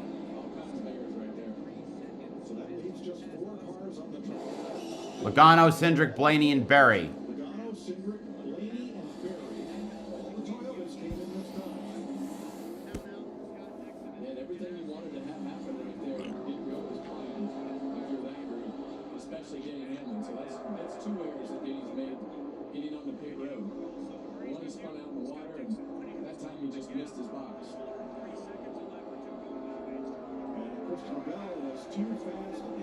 Bell penalty.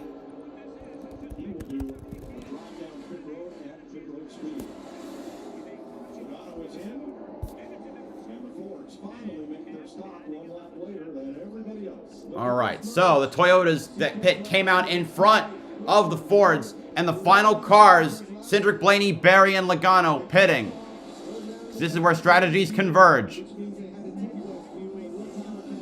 Ooh. Whoa! Busch, they're not trying to go away. They're trying to, holy crap, they're trying to wrap around the Toyotas like a cocoon. That is so risky. Oh my God. That's good stuff, though.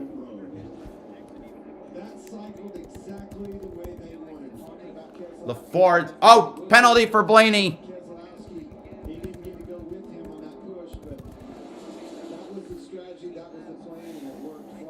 Well, the guys who really cycle out well are Joey Logano and Ryan Blaney, Austin Cindric up there. Why is that?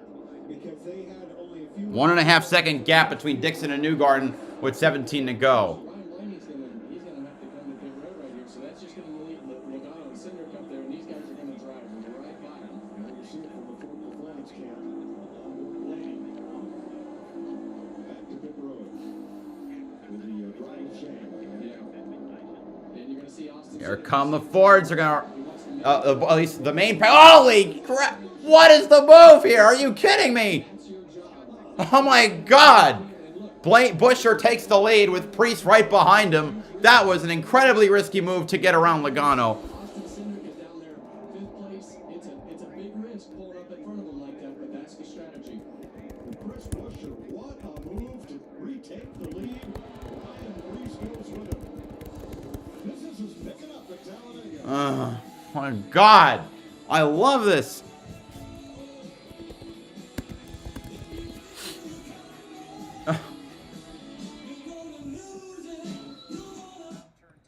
If you have wet laundry, you never want to lose sight of the things you love. Some things should stand the test of time. Long-lasting IDEA HD could significantly improve your vision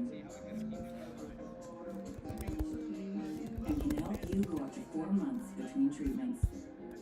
If you have an eye infection, eye pain or redness, or allergies to IDEA HD, don't use. Eye injections like IDEA HD may cause eye infection, separation of the retina, or rare but severe swelling of blood vessels in the eye. An increase in eye pressure has been seen. There's an uncommon risk of heart attack or stroke associated with blood clots.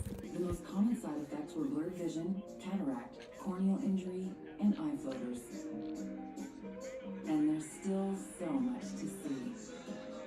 If you are on IDEA or a similar type of treatment, 16 to go at Long Beach, and Newgarden is to the bumper of Dixon, looking to win his second points race in a row. Any large pizza for just $12 from Pizza Hut. Any pizza, any crust, $12. That means meat lovers, supreme, or create your own with any toppings, just $12. This deal won't last long, so order any way you want now. Make your first move with battery power made by steel. Ooh, man, Newgarden really close to the fountain area.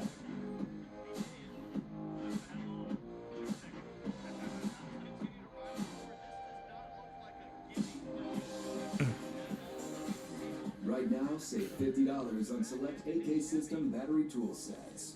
Real steel. 15 to go, by the way, now at Long Beach. Mother's CMX ceramic spray coating. A revolution. Newgarden has 2 wins. No, he's got 1 win at Long. Both Newgarden and Dixon have 1 win at Long Beach. But you know what they're gonna have to start watching out for now is Colton Herta if he starts to catch up. Herta has the freshest tires of all of them, I think. Mother's CMX ceramic spray coating. Give it that mother's love. Oh, McLaughlin looked slow. Yeah, McLaughlin has got a problem. The GEICO 500 on Fox is sponsored by Credit One Bank. 4 laps to go in stage 2.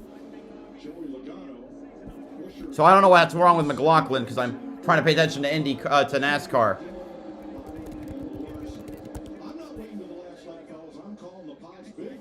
14 to go at Long Beach. Well, we talked about this, and you see Austin Cindric, he kind of moved up, and Joey Logano staggered up to try to block the Ugh, that move that McBusher made, cutting down to the inside of Logano, right in front of Cindric. A masterful move. I can't believe there was room. There almost wasn't. He did touch the right front fender of the two, and Priest made the move with him.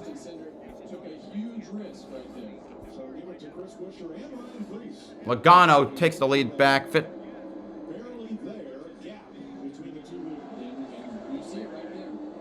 Here comes Larson on the high side. It was a lap down, and he could win stage 2.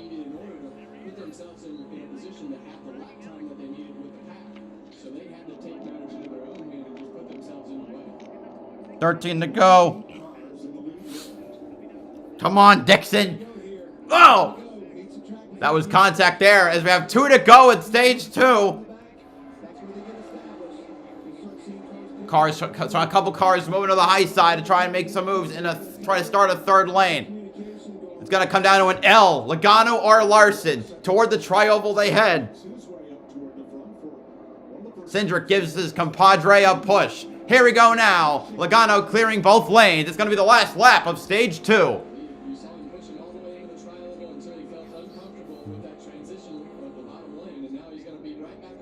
Larson staying side by side with Logano as they enter 1 and going to exit 2.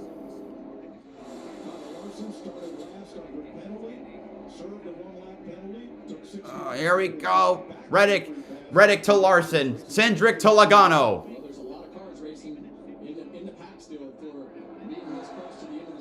Logano was a bit more ahead in turn 3.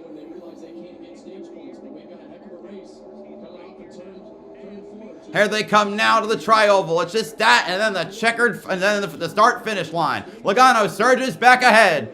Cars spreading 3-4 wide behind them as they come to the line. It's Logano to win stage 2. Cindric, Larson, Dillon, Chastain, Reddick, Bush, Logano, Cindric, Larson, Dillon, Chastain, Reddick, Busher, Elliott, Priest, Gibbs.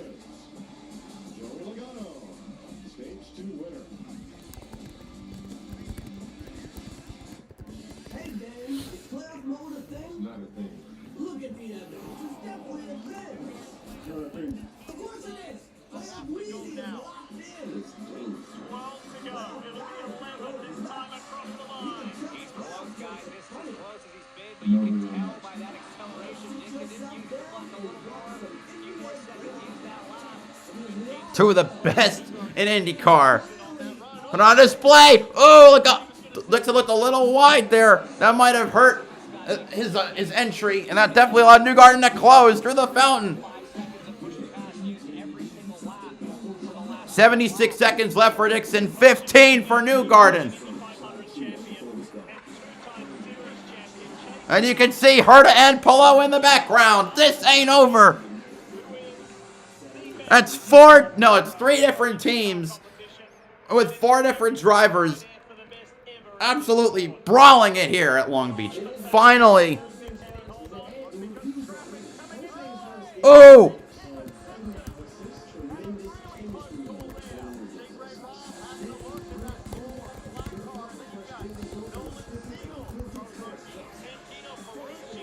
Lap traffic's definitely going to make this hairy. Oh my God.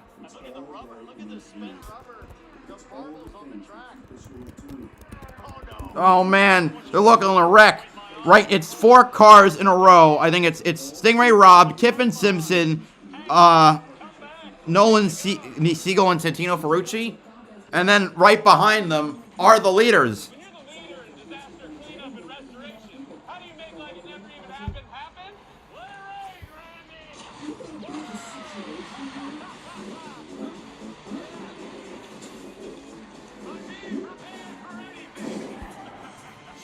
So I'm gonna be paying more attention to Long Beach than Talladega for the end. I want to take a bathroom break, but I don't want. I'm afraid I'm gonna miss something.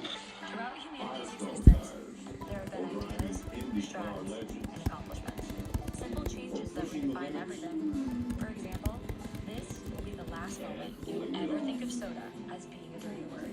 For turns 1 to 4. That's because this soda... 9 to go at Long Beach. Oh, we got... What is that? It's tire rubber, it looks like. That's nothing. The future of soda is now. And it's called Poppy. Dear road rivals, I hug the road with all-wheel drive. That's not even an option on the Honda Accord. With AI, the Wild West. Where's the love? Come on. Camry all-wheel drive. Toyota. No, so I'm... So yeah, so it's gonna be IndyCar only until the end of the race. Then I'm switching back to Talladega.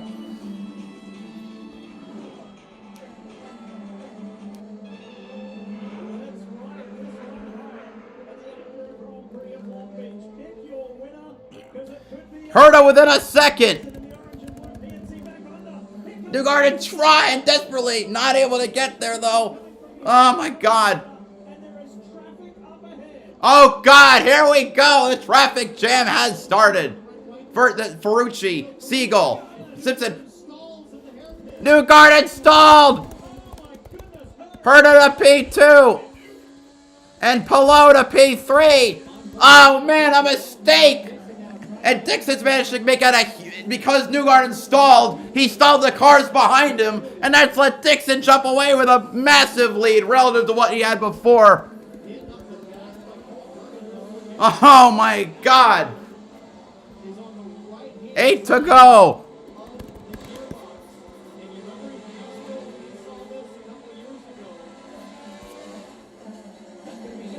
Oh my God.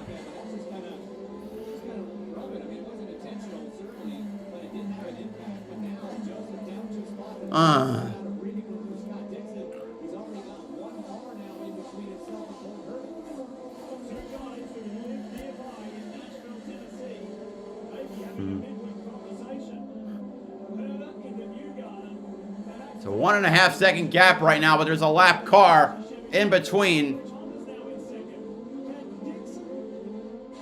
Dixon going, if Dixon wins, that's 20 years in a row.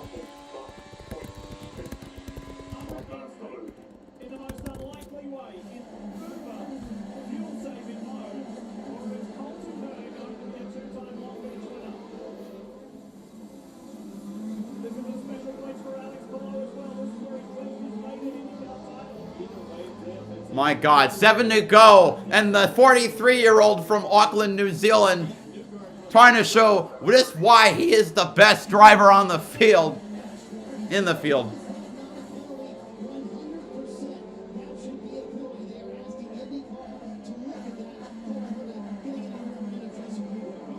Herta asking for a penalty on Newgarden, that's interesting. It's a second gap from Dixon to Herta.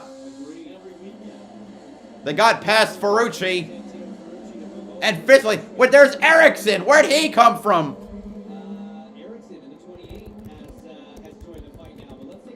We still got 2 lap cars. Nolan in this gaggle. Nolan Siegel and Kevin Simpson. Dixon's gonna clear Siegel going down the front stretches. We have 6 to go, and the next car is his teammate. So.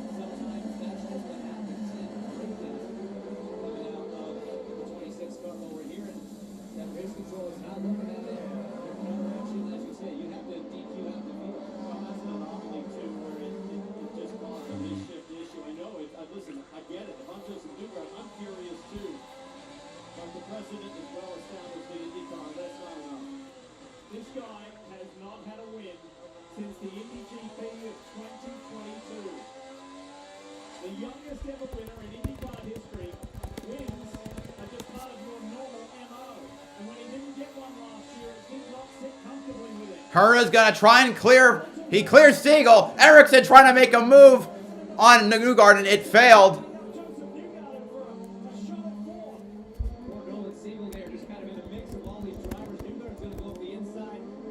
Oh! Oh, wait. Never mind. No, oh. They were passing a lap car. That's not, oh. McLaughlin on pit road. Dixon passes Kiffin Simpson, and that's going to be a bigger problem for everybody else.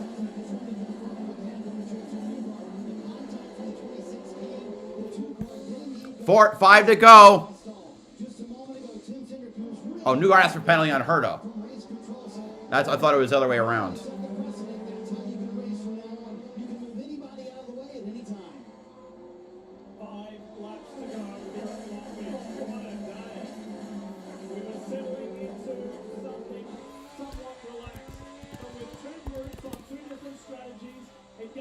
I got to watch my first ever IndyCar race was the second Indianapolis road course race last year. I saw Dixon go to victory lane.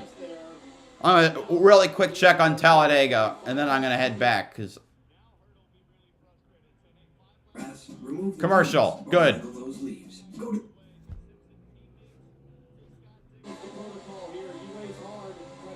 Push to pass. Their top two are basically equal. 4 to go. Kiffin Simpson still in the way. Not anymore for Herta. Herta passes Kiffin Simpson. Now it's a second gap. And Mario Andretti on the grid. There's no way. I think Simpson will probably get out of the way for Palou. He's also his teammate.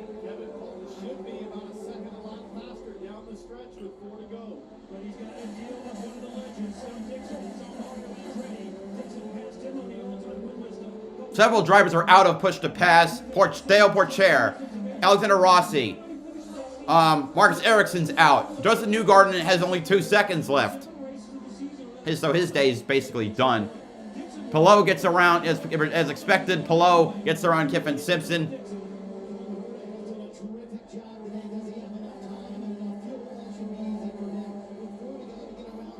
All right, coming out of 3 to go. And Herta is still there. Within a second.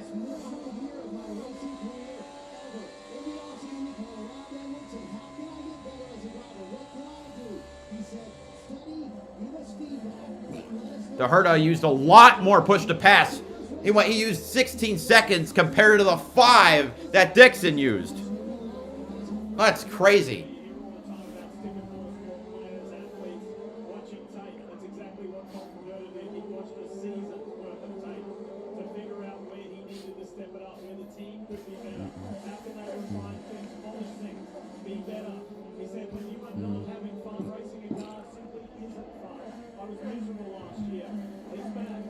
Six tenths for Herta.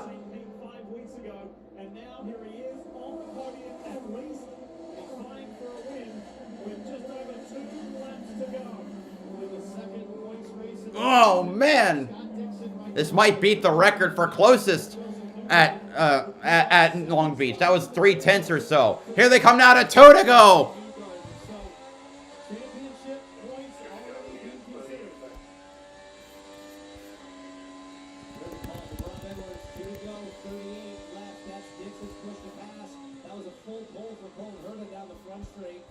Dixon only burned 2 seconds on that previous lap.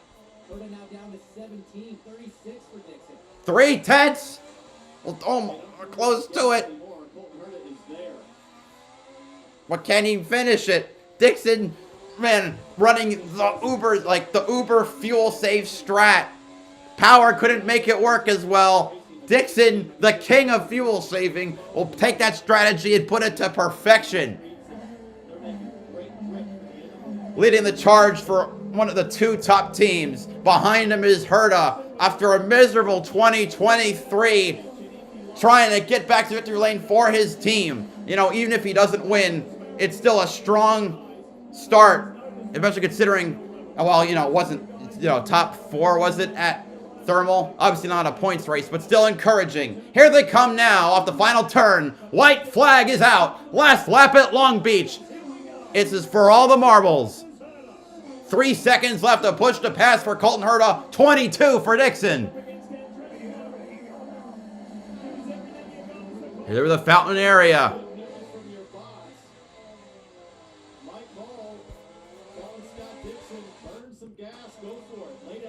All right, off of 4, now it's into 5 to West Shoreline Drive. About a half a second gap now.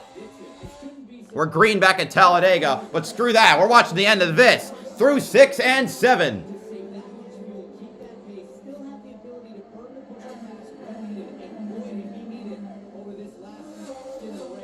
Turn 8 now to East Seaside Way. 3 more turns to go. And the winningest driver in the field with 3 turns to go, gonna get his second Long Beach win. It'll be career win number 57. 10 away from tying the record. Scott Dixon wins at Long Beach. Hell yeah, his 20th consecutive year with a win. That is how you do it.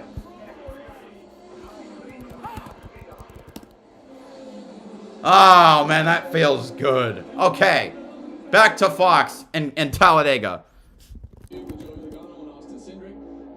Chastain leads. With a faster group approaching them, slowed them down and kept themselves from going all the way to the back of the pack. Oh. Okay. Brad Keselowski in the last lap of stage 2 set the fastest lap of the next-gen era at over 197 miles per hour. More aggressive in blocking than Chastain. Maybe we listen along here. Him and his spotter, Brandon Reynolds. Right now they're running 4 laps slower than the fastest lap.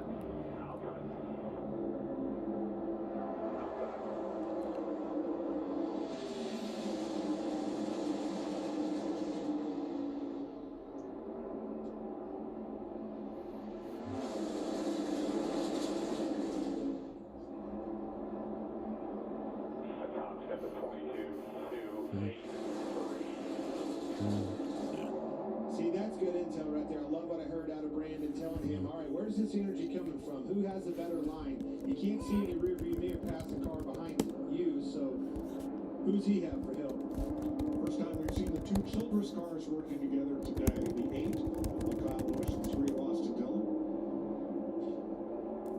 The thing that I like about Austin Cindric and Joey Logano, I feel like Austin Cindric racing with him, he's always been a really good pusher. Joey Logano is always done everything really well.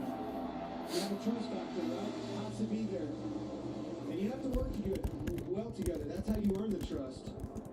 And push well, you push straight, you don't lean on one corner or the other and get me in trouble as far as turning me around. And with your teammates like that, you have more of those conversations than you do with anybody else in the field. And knowing each other's likes and dislikes is very important because this is going to get physical. You're going to have to push really hard, and you're going to have to do that until the end of the race.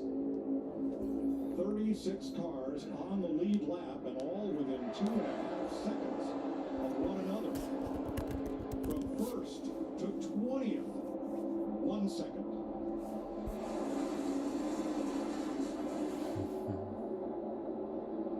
Well, if I'm in the middle or the back of this pack, I'm starting to get antsy because the longer this race goes, the harder it is to pass. We've got coming to 58 laps to go.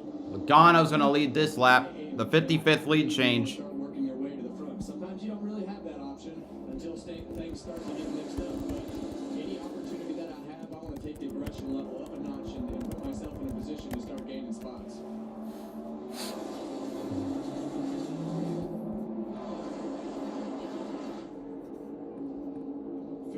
Laps to go, 2 by 2. Talladega is known for 2 things. Last lap lead changes and the big one. Stop, you're going to manifest it. I got to pee.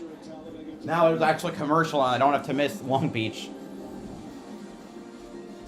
I was born with wings, but psoriasis clipped them. Until I got clear skin with BowserJrXD. Most people got 100% clear skin, some after the first dose. Serious side effects, including suicidal thoughts and behavior, infections, and lowered ability to fight them. Liver problems and inflammatory bowel disease have occurred. Tell your doctor if these happen or worsen, or if you've had a vaccine or plan to. Start to get yourself back with BowserJrXD. Ask your dermatologist about BowserJrXD today. Looks like you need a vacation. Just enter 5-Hour Energy's Where Will the Tide Take You sweepstakes. You could win a $10,000 dream beach vacation. Go to 5HETide.com to enter. Enter today and find out where the tide will take you. Hilda Vanderkoy intros this hellhole. She kills my family. Tonight, her empire crumbles.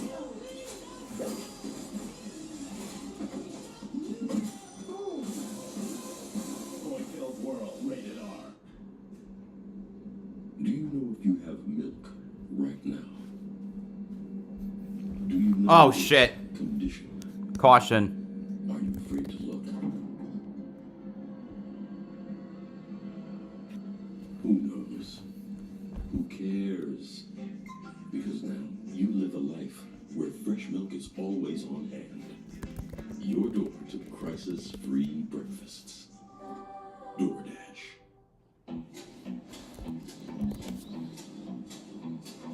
Under the sun, more than just the sunshine. Under the sun, a big spoon young and love of pine. Under the sun. So I'm told it's for Christopher Bell. Isn't this like the third straight race he's had a bad day?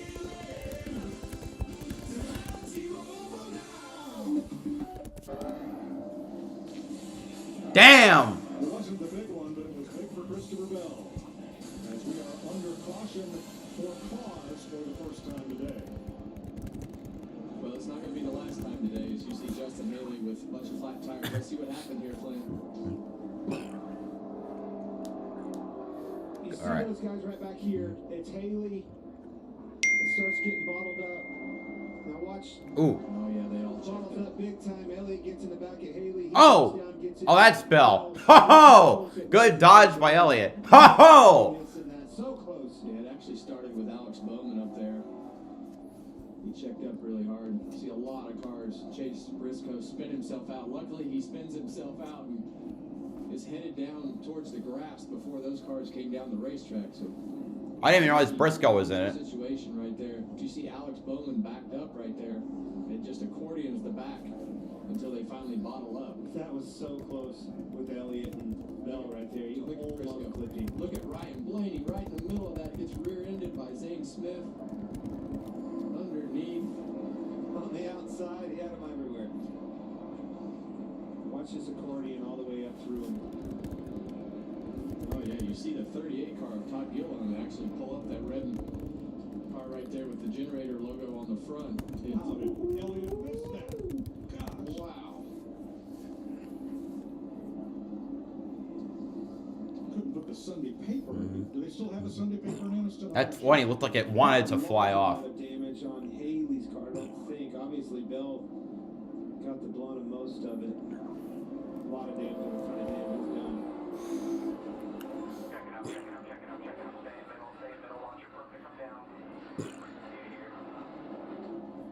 Yeah, and Briscoe's really lucky that car spun out, or he'd have piled nose first into those cars that came down the racetrack. Listen to the rear tires lock up.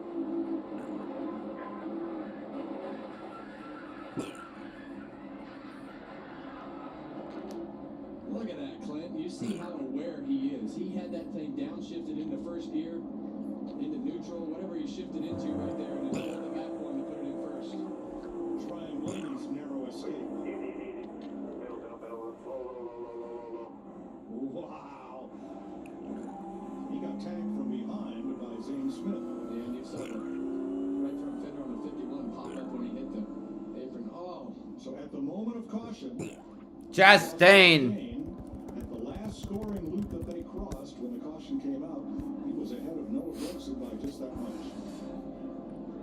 Larry, what's his setup? Probably going to be able to make it to the end from here, right?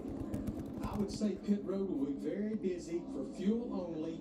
Yeah, it's still outside the fuel window, but I think now you're a lot closer than you were before that last caution. I would say pit, pack it full of fuel, and we'll go from there. But I can almost promise you, this is not going to be the last caution. I agree with you on that, Larry. Let's hear some 9 radio. I don't know why everybody stopped, but they sure did. Yeah, me neither. Before I get out of my mouth, you were in the back of them. Any damage you? Negative. Yeah, the only thing you hope that doesn't happen is we're looking at the front splitter light that right there. When you rear end somebody that hard, you don't want the splitter to become detached from the nose, so looks okay. I'm checking Christopher Bell's stats because he's had it miserable the last few. Okay. It's his third finish outside the top 30. Shut the front door. Also known as the seriously rotten handle. Or the whoa handle. And even the no Medusa handle. Standard on the all-new Toyota Tacoma. Toby, why aren't you eating your Cinnabon pull apart? Well, I wanted to save the best part for last, but it's all the best part. I don't know where to begin. Toby, eat your breakfast. Maybe I just smell it. The best part of Wendy's new breakfast Cinnabon pull apart is all the parts. If it's been over Oh my 12 God. months, then it's time to give your cabin What air filter hair? a refresh. Napa and ViroShield cabin air filters keep your HVAC running smooth, filtering pollen, dust, mold, and more. Available now at Napa Auto Care and Auto Parts locations nationwide. Did you know you can save with GoodRx, even if you have insurance? Yeah, I thought my prescription was covered until it wasn't, but GoodRx helps with that. I work for myself, so I buy my own insurance. And I still check GoodRx. I'm on Medicare. I check GoodRx because I can beat my copay. Who wouldn't like that? Even if you have insurance, GoodRx can help you save. Okay, we'll see you next time. Another good reason to check GoodRx. WeatherTech knows that trucks like yours can take a beating. Are you sure? Bring it on. But with WeatherTech's heavy-duty impact miner, you can safeguard the bed while throwing almost anything at it. The underside features an innovative solution. Shock-absorbing rings disperse the impact of hauling, dropping, or dragging your cargo. Wow, no damage. Protect your truck from costly dents and scrapes with a rugged impact liner from WeatherTech. For even more protection, add these premium American-made products. Order today at WT.com. We're up against some really bad guys. They have to do all this Jason Bourne stuff.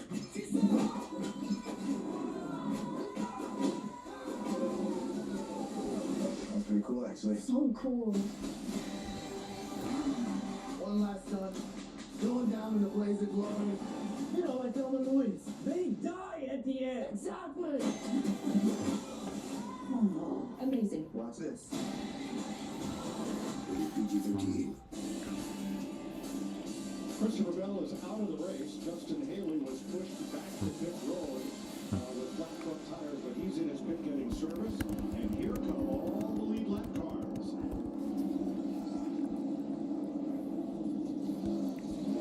Back at full and get them going. Careful in and out of the box. A lot of communication here with the crew chief spotter. Not spending much time in those boxes, which means they're pulling out in and out of the car. Yeah, we gotta really watch. You see those fuel men, possibility to run over each other and drag the fuel can off as well.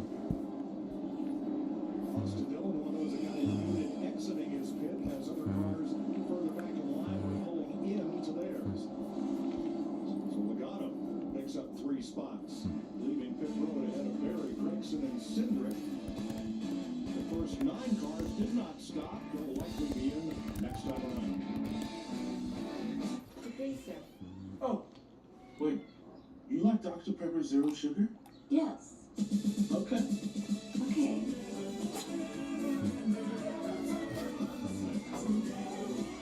Oh,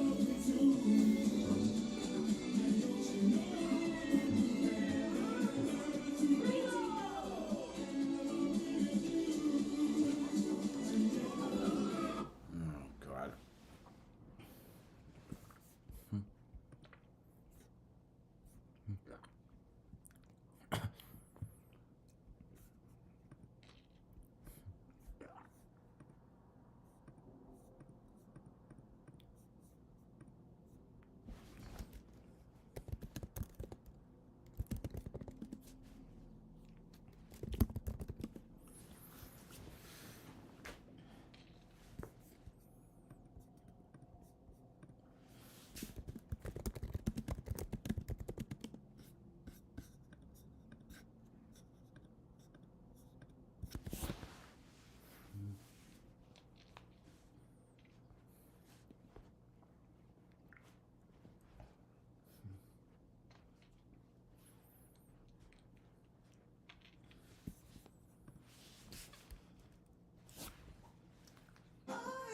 Get home internet from T-Mobile now, just $50 a month. With Armor All, a little bit of this protects you from a lot of that. Armor All, less work, more clean. Buy $20, get 5 back from May 31st.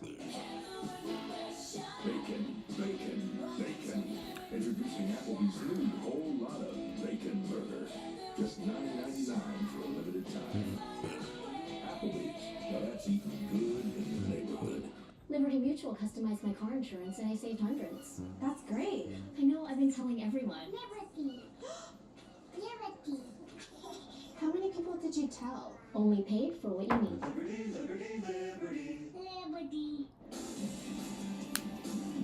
Good Talladega painting. imitates art. Bring it. Mike, I've seen a lot of things on pit road before, but this is an absolute first. This is Frenchie the Painter. He is from New Orleans. He is a live-action painter. Right now, as the race is going on, he's painting live-action pit stop from Chris Buescher's pit stop. That's pretty cool. Fantastic job. Something new every time we come to Talladega. That's pretty cool. Maybe you'll get to paint Victory Lane today.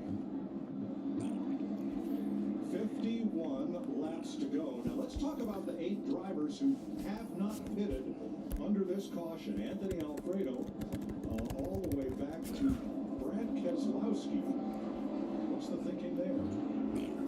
You're out of my pay grade here, Mike. Oh, Alfredo, Larson, Bubba, Reddick, Byron, Jones, Elliott, Keselowski, stay out. I would think if their thought was to stay out and top off at the end. Briscoe didn't pit either. Other scenarios, that would be the play. But now, I would think with inside of, Larry told us it's 46 to go, or 46. Are they gonna fuel save? Window, 50 to go here. That's close enough. You could probably save the fuel to get to the end, right? But I think, Clint, if you didn't come the first time, you might as well wait to 1 to go. And that's what their plan is. Okay. Coming to 1 to go. But now you lost your track position. Fans here at the track are enjoying the perfect pair as Wendy's visits Talladega Boulevard. Ross Chastain, Daniel Suarez, and Shane Van Gisbergen stop to play some mini golf, while hundreds of fans dined on fries and Frosties. Everybody found their perfect teammate this weekend with Wendy's. So, Clint, who is your ride or fry this weekend? Well, I told you, Keselowski, I like what he's doing. There's a lot of strategy going on. But that ride or fry, that Wendy's activation is unparalleled. Everybody was at that Wendy's activation. 3 biggie bag, a Frosty. My gosh, a Frosty with a big old good fries. Kevin, I had a few of those, as a matter of fact. Not just a couple, I said a few. Every day they were giving away 3 biggie bags for everybody in this infield. That helps soak up some headaches. So with 50 laps to go, everyone came in the top off except the first 7 cars. Corey LaJoie came in 1 lap ago, and that leaves an even 5, let's say. Barry, Gregson, Hemrick, Burton, Van Gisbergen, who have 2 less laps, caution flag laps, if you than everyone else. Well, clearly, if it goes green to the end, that's when this situation presents itself. Other than that, it's always. I've now learned that Scott Dixon has been I've been told that Scott Dixon has been with Chip Ganassi longer than Teo Porcher has been alive. Saturday on Fox, United Football League continues with hard-hitting action. You'll see Birmingham, Houston, or San Antonio takes on Arlington. Saturday at 7 Eastern on Fox.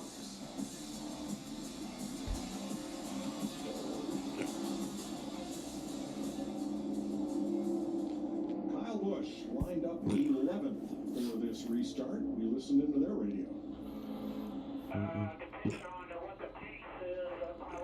Oh, wait.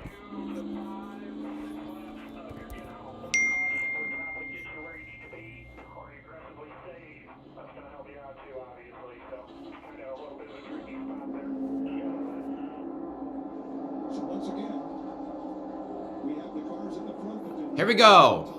with everybody who did single file behind them for the restart.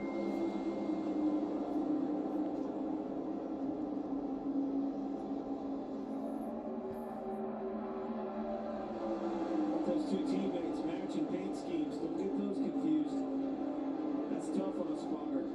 Only difference is basically the color of their numbers on the roof. That's what those guys can see. Red roof for Barry, white roof Pretty good ad for your company, though, with two of those things leading that pack. Look pretty smart right now, though. Yeah. Here comes a big run. Chastain off the bumper of McDowell on that outside. Look at that run. Here they come. Chastain getting a run on the high side. Right now, it's real between Berry and Gregson. Hemrick moves up to join the top lane. Here's Van Gisbergen. Sees that run. Move up, take it. Try to take. Well, they might have taken the upper lane. He did not. Well, you definitely have a couple of different scenarios here. You know, you got the guys that are two laps shorter that stayed out when the other guys came in to top off. So it's going to be interesting to see if they can make it. SVG has impressed me. He has drove to the front. Berry led that last lap. Time and time again. Nobody with no help. As soon as he gets up there, it doesn't matter what lane he's in, the outside, the middle, or the bottom, nobody will go with him. Daniel Hemrick has been impressive. This is the third time that he has put that 31 out front today.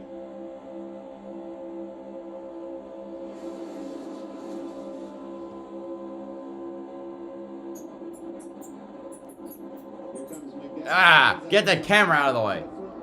Hemrick leads this lap. Michael McDowell won his second career pole here yesterday, and that 34 is headed back to the front. When you got the middle and the back of the pack really protecting themselves from a fuel standpoint right now, making sure that they're going to be where they need to be from their fuel number. You've probably got, you know, some of those guys up front. I think in that first 5, 6, 7 cars that stayed out, might not think that they can make it, but They're going to need help. This will all play out as we get towards the end of this race. You see Michael McDowell, our pole sitter from today, work his way all the way back to the front of the pack, and he's going to be able to start dictating what he wants his pace to be. Well, they know, to your point, Kevin, they know Toyota's first last place finish in 2024 in Cup. McDowell takes the lead. Can force those guys to put more fuel down, burn fuel, make sure they have to pit as well. Austin Dillon leading the outside now. Daniel Suarez teammate. Ross Chastain, the one leading the middle lane. Look at that. Yeah, so Kyle Busch, we heard him talk about his strategy and the things that he needed to do to save. You see him 50%, you see Michael McDowell 100%.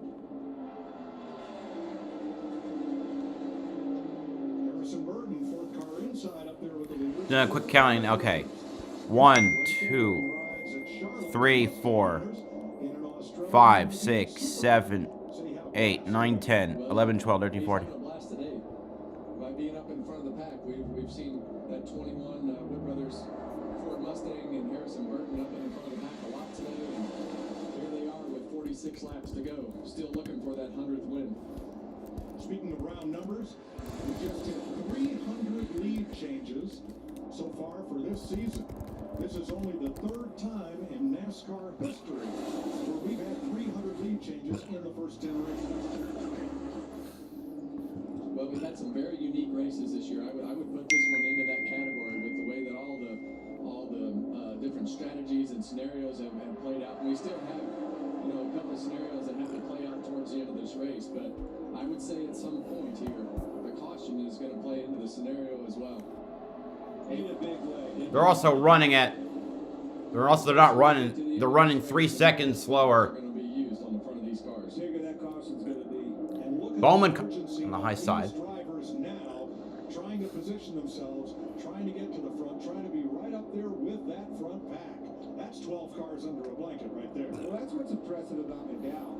As I noted, you knew that car had the speed, and when it was time to go to the whip, he was one of those guys that topped off, drove up. He's up, 17 positions all within that first 2 laps, putting right back to the track position that he had at the start of this race. Pretty impressive. Larry, are you at all concerned about McDowell's fuel burn right now being out in front? Well, we've been watching the throttle trace, Mike, and he goes 100% very, very little. He's down in the 60% range quite a bit. Right now, our fuel projector says he can only run about 38 laps. So when you look at that, compared to 44 to go, definitely short right now.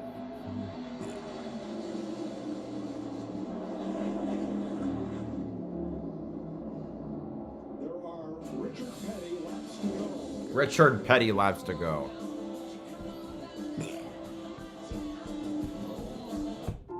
When you have chronic kidney disease, there are places you'd like to be. Like here. And here. Not so much here. Farxiga reduces the risk of kidney failure, which can lead to dialysis.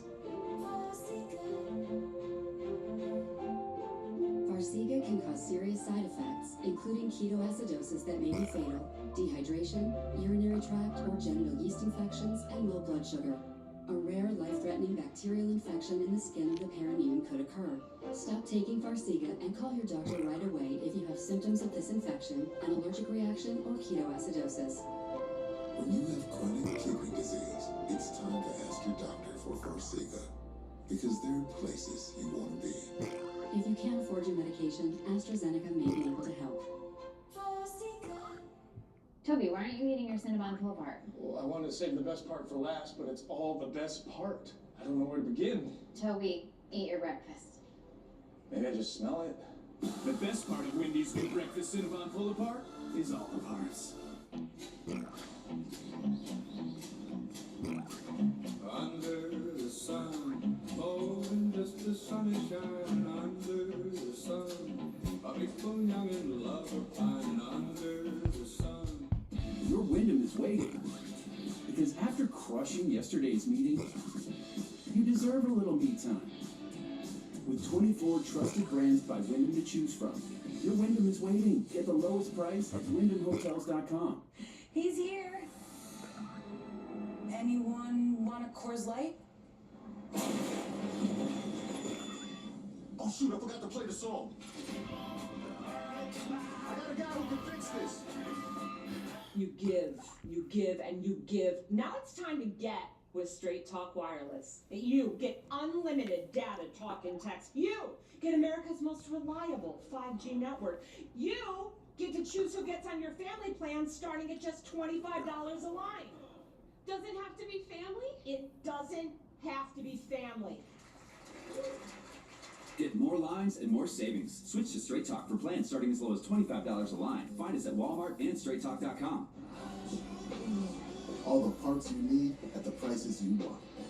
Guaranteed to fit every time. So you can keep your ride or die alive. Toby, why aren't you eating your Cinnabon pull apart? Well, I wanted to save the best part for last, but it's all the best part. I don't know where to begin. Toby, eat your breakfast. Maybe I just smell it. The best part of Wendy's new breakfast Cinnabon pull apart is all the parts.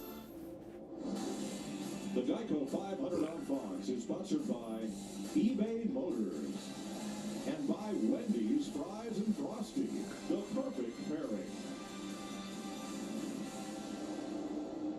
40 laps to go at Talladega. Make that 39. Oh, come on. 23 cars were in the lead draft. Now it's 34 cars long, and one of those in 8th place. Really? New Zealander Shane Van Gisbergen, multiple champion in the Australia Supercar. Cody Ware in the top 5. On an oval track in a stock car. Last year he won on the streets of Chicago in this series. It's been an interesting acclimation, and we put together some of his in-car reviews.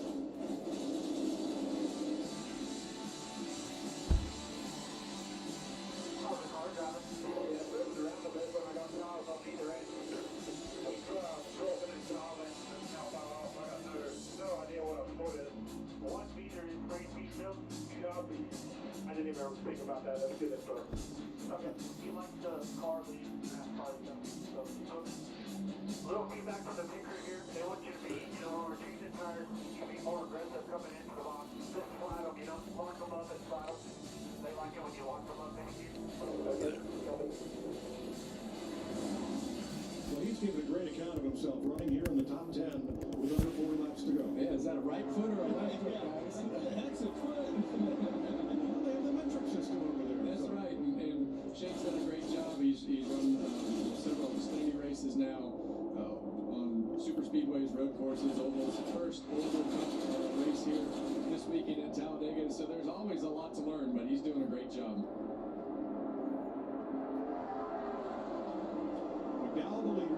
Hamlin second, Keselowski third. Larry?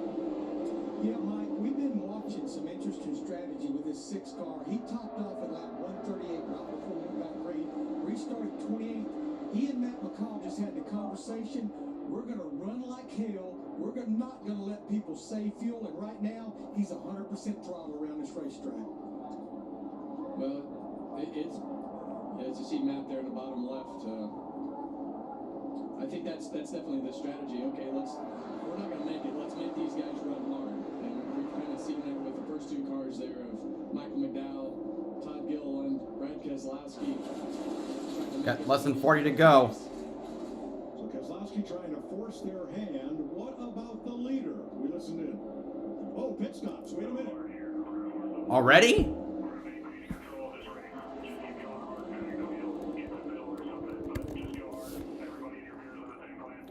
Well, talk about the freaking pit. Oh, the cars. Nemechek, Bubba Wallace. Truex, Hamlin. Yeah, I think that was all the Toyotas that are still, all 7 of them that are left. So. Guys, if they stay organized doing fuel only, if they'll get organized and lined up, they should be able to stay on the lead lap. And should that caution come and some of these people are forced to pit, they have got that track position. They are good to go. They pitted with 37 to go. They even had a little insurance with that. Well, they're not necessarily all organized. You see the gap in between them. There's 4 cars out in front of the other 2. They need those other 2 to catch up. Probably can't afford to widen out Kevin and let them though. And the leaders have realized that. I mean, the pace now, the last lap was a 50-66, so they've realized that they wanted to push the pace, and now everybody's realizing that they need to push the pace because these guys pitted early. They're a little bit unorganized, the cars that just pitted, but they're going to get organized and start to run some better lap times.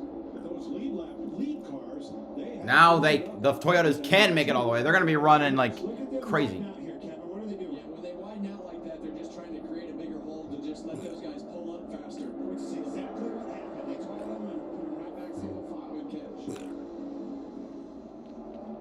So McDowell leading the race, as you see in the map at the top of the screen, and Tyler Reddick leading the group that just came off pit road. So here's Kyle Busch's team reacting to those Toyota pit stops.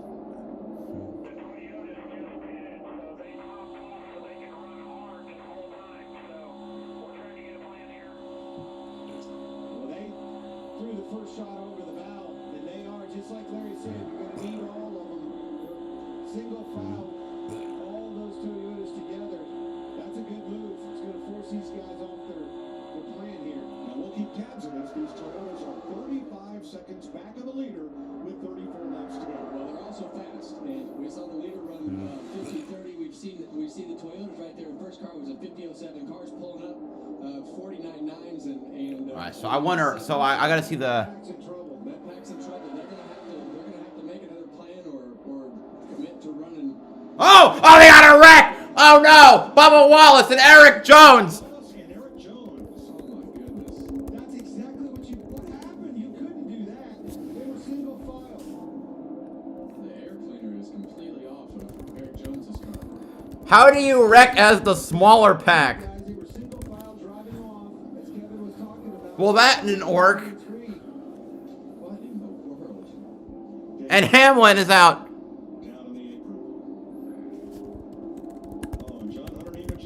And Nemechek. So that is half or more of the Toyotas are taken out in this crash. Eric Jones has put the win on it down. The AMRC. Oh my god. All that Truex and Gibbs are unscathed. As is Reddick. How do you do that? Come on.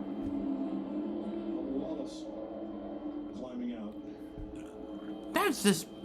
Oh my god. Toyota meltdown. Nemechek, it appears, got into the back of one of those 2 cars. Hopefully it wasn't. Yeah, Hamlin's out. Jones is out. Bubba might be out.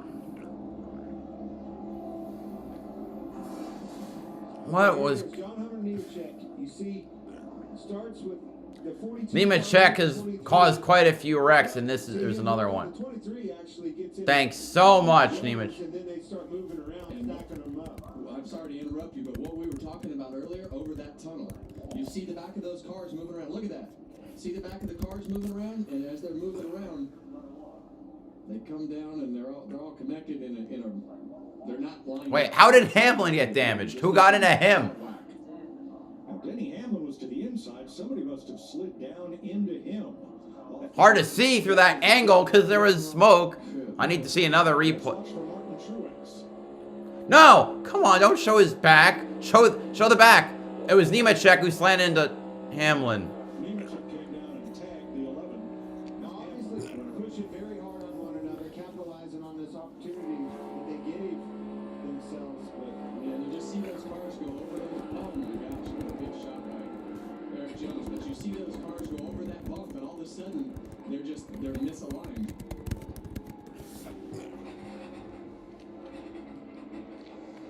boy, they had them. They had these guys on ropes.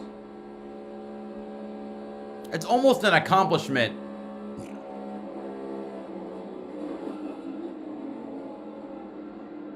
Uh-oh.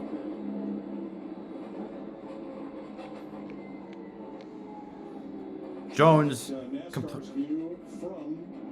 It says, I need help. My back. That's bad.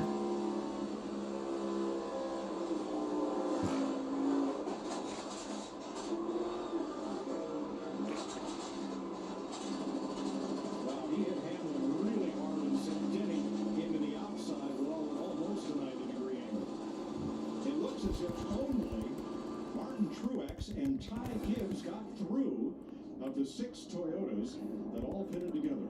Well, we talk about living on the side of aggression, and that is one of those scenarios where they all realized that they were in the right spot to be able to put themselves in position to gain a bunch of time, and they were all trying to capitalize. But it is so Reddick, Jones hit the wall head on. Into turn 3, and I know you haven't driven this car here, Clint, but it is so rigid in order to get the speed out of the car that you just sacrifice the ride quality over that tunnel in turn 3, and they just got misaligned right there, and that is a really good plan gone bad. Well, I definitely jumped Jones's car up sideways, which put Wallace's car on the wrong side of that. Got it wiggling, stacks them up, they got run over.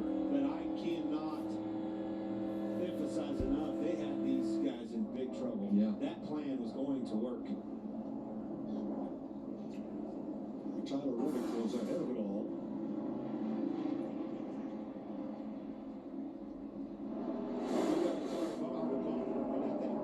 It just amplified everything. Eric Jones hit a ton. He did, and that is just the worst way to hit right there. Look at that car, just absorb that. Look at the safer barrier. Absorb.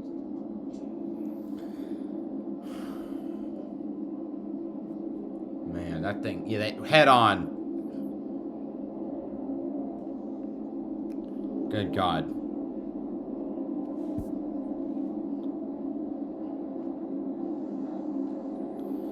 Six Toyotas pitted together, 4 of them involved in that crash. And pit road is open. Mike McDowell leads them down. I'm trying to find another replay. Looks like almost all of the lead lap cars are coming in. Well, that bad situation created a great scenario for everybody else to take all the questions out of it.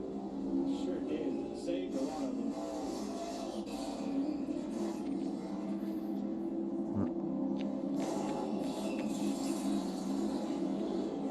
McDowell, Keselowski, Gregson, the way they come off the road. Now Carson Hocevar did not stop. Along with a couple of others. A big crash taking 4 Toyotas out of the 500 here in Talladega. Oh, God. That looks like Earnhardt's wreck. Toyota Racing is looking for iron stomachs that can stand the pressure. This season, we want you. Join us at Toyota Racing. Toyota Racing is looking for quick draw thumbs that leave their own smoke trail. This season,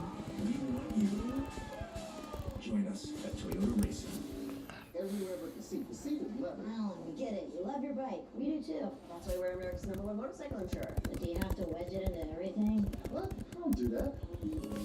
This reminds me of my bike. The wolf was about the size.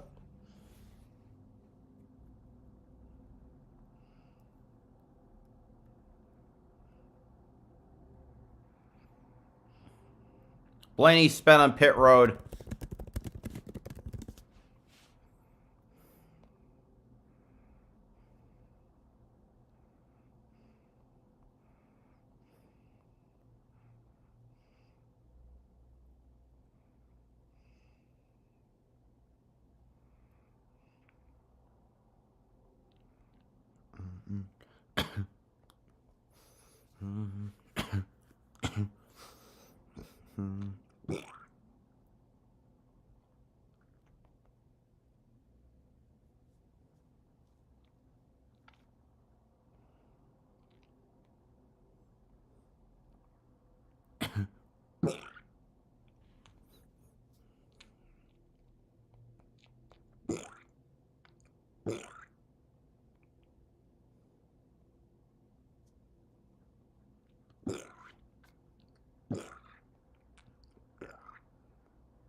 Oh.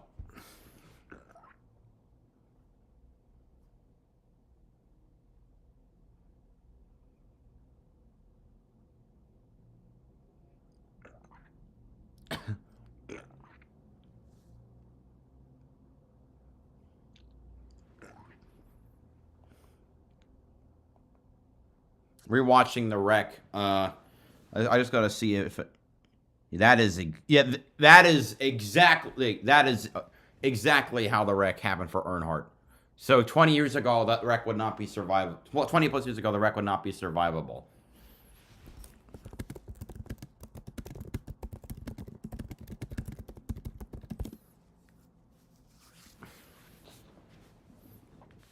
On the Happy Hour podcast, moves every Tuesday and Thursday. We're brought to you by NASCAR on Fox. It's becoming the Harvick Family podcast. That can be. Why is Piper in the booth? Where are you going? Now you're going to be shy, but this is the great part about retirement, folks. I get to bring Keelan and Piper to the racetrack and have fun and not worry about how hard I have to hit anything or stressing out about fuel mileage. Or So, the bottom 6 of the bottom, well, it looks like 5 of the bottom 6 are Toyotas. We saw the contact going into turn 3 there, kind of looking like maybe there was a bump there over the tunnel. What took place from your perspective? No, just we were all pushing really hard to keep our line going. We had a plan and just didn't execute it as well as we should. So, made it for Orlando's team. Look forward to running these places, and then you just get trapped in somebody else's mess. But I hate it. It doesn't make us look good at all. But all in all, we'll just reset and go to Dover. We got a long way to go. We're fine. Just frustrated. Thanks, Bubba. Oh, God. I can't watch that. It just... it's such a cursed wreck. Way to wreck. Denny Hamlin also checked the release from the care center. Denny, it seemed like you were maybe going to have that clear right there. How late was it when you got clipped, and could you do anything different? I'm not sure. I didn't. I just saw the 43 get turned, and then I got turned. So I'm really not sure which one all happened first. But yeah, I'm not really sure. Obviously, there was a bad push up towards the front, and it wiped us all out. So it's just poetic. Thanks, Dan. That's all I got. Sorry. Thanks, Dan. Denny Hamlin looked like he had this one missed. Cars quickly came down track and swept him up in it. He took a hard hit to the outside. Glad he's okay. Looking at our aerial coverage provided by Goodyear in the packed infield here at Talladega. Powering every mile and every moment on NASCAR's road to victory. Goodyear, more driven. Well, it's going to get good. I can promise you that. This is going to get physical. We saw the strategy play out with the Toyotas, and I feel like you, Clint. I feel like they had the upper hand right there, and they just I'd say it kind of made an epic mistake. Yeah. All right, so 4 Fords in one lane, 3 Toyotas leading the other. Things are starting to form up.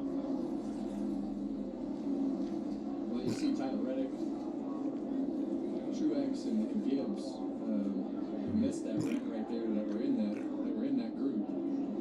I see a lot of hungry race car drivers.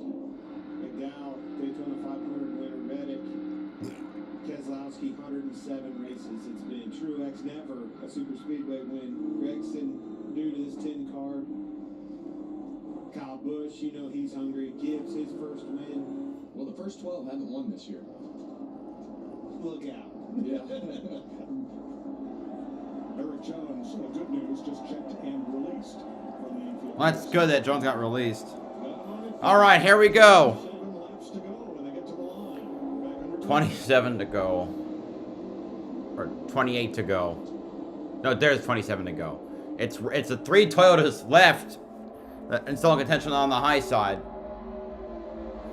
Meanwhile, you got 4 Fords on the low line. Reddick currently leads. A lot of pushing on the outside. I like these 4 Fords lined up on the bottom.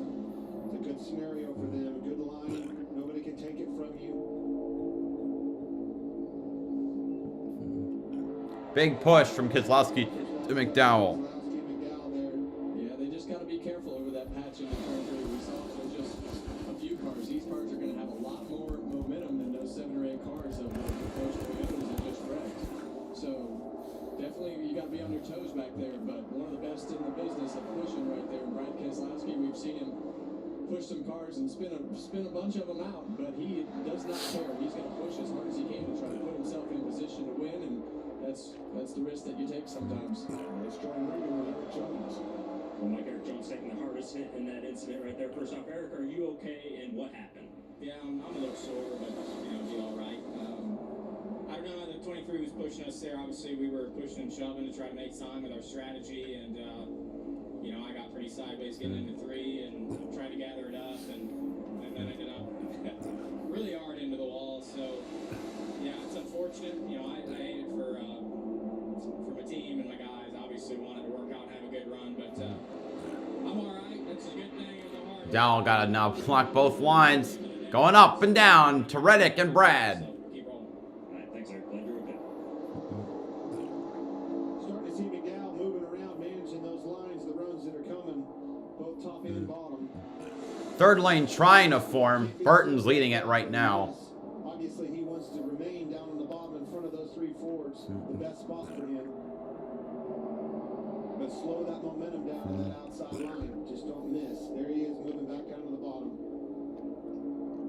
Textbook. Yeah, and that's where that spotter really comes into play as to where the momentum is, because we can see which lanes are stacked up right here, which lanes are going forward, and that's what those spotters are looking for as well. Which lane is moving to help Michael McDowell know, not only from his mirror but from the roof, what the opinion is on where he needs to go. It's like top lane. Still 31 cars on the lead lap and in this lead draft in contention.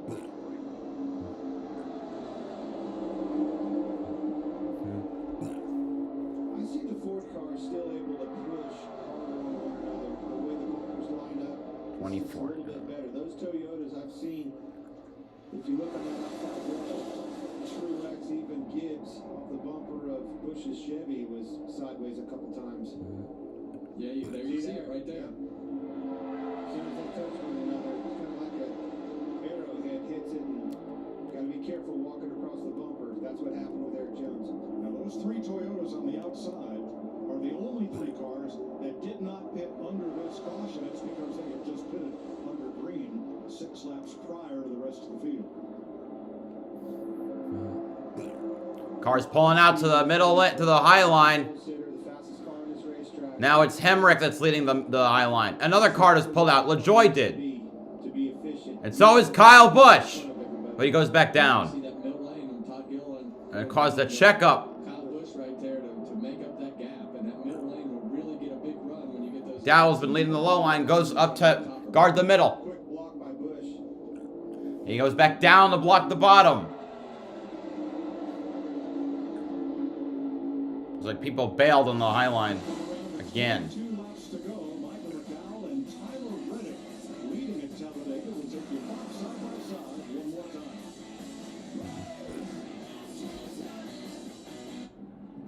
This season, Toyota Racing is looking for jaw droppers.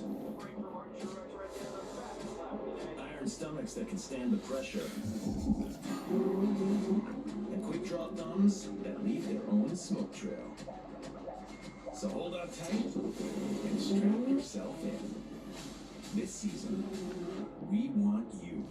Join us at Toyota Racing. Bacon, bacon, bacon. Introducing Applebee's new whole lot of bacon burger. Just $9.99 for a limited time. Applebee's, now that's eating good in the neighborhood. When we say it'll be on time, they expect it to be on time. Turn shipping to your advantage. Keep those expectations with reliable ground shipping. Thanks, Brandon. With USPS Ground Advantage. Craftsman's back on track with Deal of the Race. During this year's Craftsman Truck Series, we're giving race fans rockin' deals on tools to power through projects. Because teams and fans alike trust Craftsman to get the job done. Third lane's still there, albeit very weak. It's got power that'll blow you away. This makes yard work a breeze. Stand now for the current Deal of the Race. From outdoor care to home and auto repair. Do it fast. Do it proud. Do it with Craftsman. Lead the beat. In the 2-minute drill. Goal line stands. Toe taps. Strip sacks. We believe in beer snakes. And giddy up. And whatever this guy's doing. We believe in speed. Hustle. And grit. And that nothing is more dangerous than a man with a dream. We believe in football. The United Football League. Saturday at 7 Eastern on Fox. What does it take to become a legend? Maybe it's simply knowing that new legacies are built one life at a time. Phone call from the boss? Sorry. Outdoor time. It's me time. I hear that. That's why we protect all your vehicles here. But hey, nothing wrong with sticking it to the boss. Oh, Flo, you gonna take that? Why would that concern me? Because you're aren't you Huh. We never actually discussed hierarchy. Okay, why don't we just stick to letting Dave know how much he can save? 20 to go at Talladega, coming to 19 to go. McDowell still leads.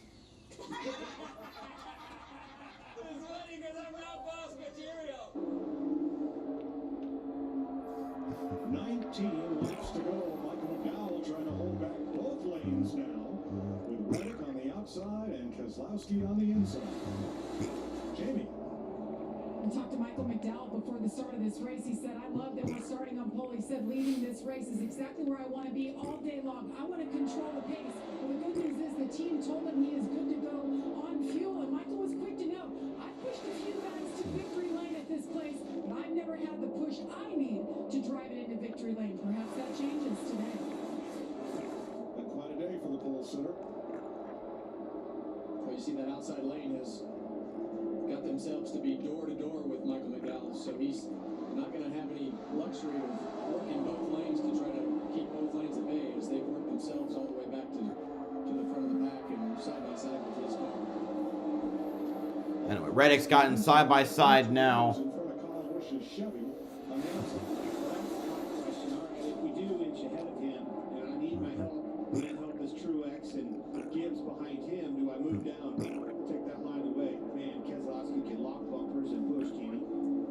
Yeah, and that's all about timing that run off of turn 2, and when you can utilize that whole straightaway, and Brad is really good at getting his momentum correct. You see those cars behind him get up to the back bumper, and he's being really good at timing it on the straightaway right here. You see it again. He kind of just pushed him out there. Good bumps from Brad have kept McDowell in the lead across at the timing line. As I say that, Reddick takes the lead on that lap. Instead of having a gap and having to lift before he gets out of the trial. So His car reacts faster than others. I saw him get tight getting into 3, created a little bit of a gap there, and then it drove straight back to the bumper.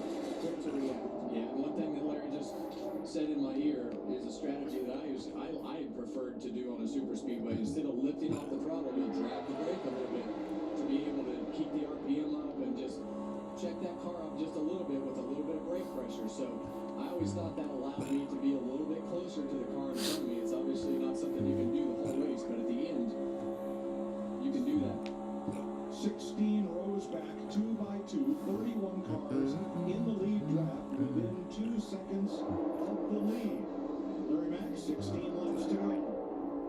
What I did, Mike, I went back and looked at the last 9 super speedway races between Daytona and Talladega in the Gen 7 car area. And the number is skewed because of one race 2 years ago where we ran the final 68 laps caution-free at Talladega. But the average of the last caution, 15 to go, which today would be laps 173. We've had 4 overtimes in those Reddick, races. no, no clear. He goes down to the low line. Try and block the 34. Not able to clear, though.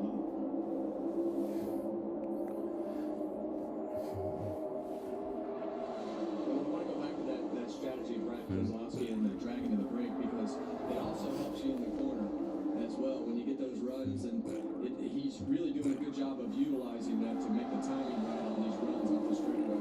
Gregson got to the left rear corner of Reddick. That was really close. Yeah, and those are those types of moments that could be the moment that causes the complete melee. The Toyotas don't seem to be doing much bump drafting, and they haven't seemed to be able to pull up even with McDowell's number 34. You see how McDowell moved up? Look at the gap. He just drove off from Keselowski, but a huge shot from Noah Gragson into Keselowski drove him right back to that bumper of McDowell.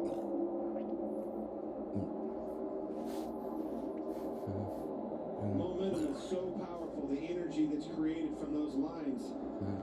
That's why those blocks and that communication, that spotter are so crucial. The timing of that cannot be off at least a little bit. You'll either miss it or cause the melee. 14 to go. Last trophy. But it's been a while.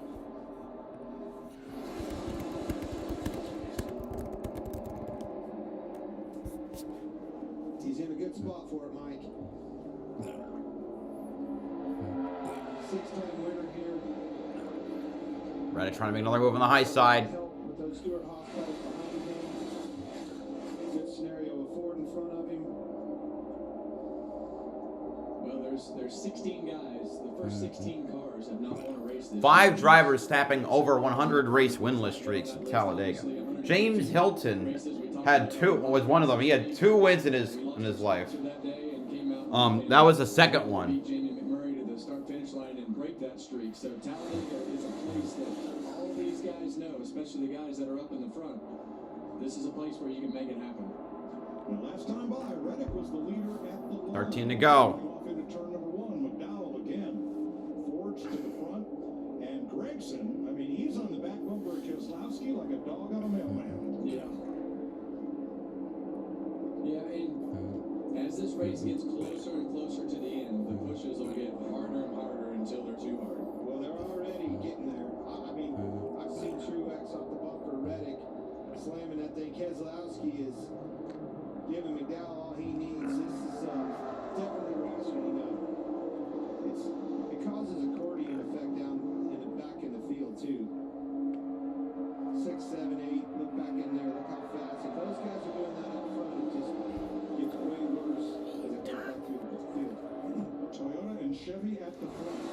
Toyota Ford at the front. The Chevys are Busch and Chastain in 8th and 9th. Suarez and Bowman 11, 12. Then Stenhouse and Byron further back.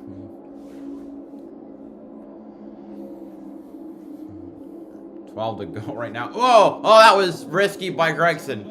I don't know what that was. 10 minutes will give you a great finish, but first, in case you missed it, it's been a pretty calm day through stages 1 and 2. And then it got freaky.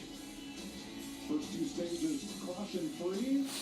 Chris Buescher threading the needle with Keselowski pushing out. McDowell is going to try and make a move up to take a lane. swept the stages No. with Cindric and Logano. 6-car pileup back at lap 133. Christopher Not everyone that was in the wreck was really involved. as Chase Elliott and Ryan Blaney snuck through. Toyotas all pitted together, came out, they had a good plan. Until John Hunter Nemechek got into the back of Bubba Wallace, who got into Eric Jones, and then Nemechek caught Denny Hamlin sliding down off the banking. And just like that, 3 fast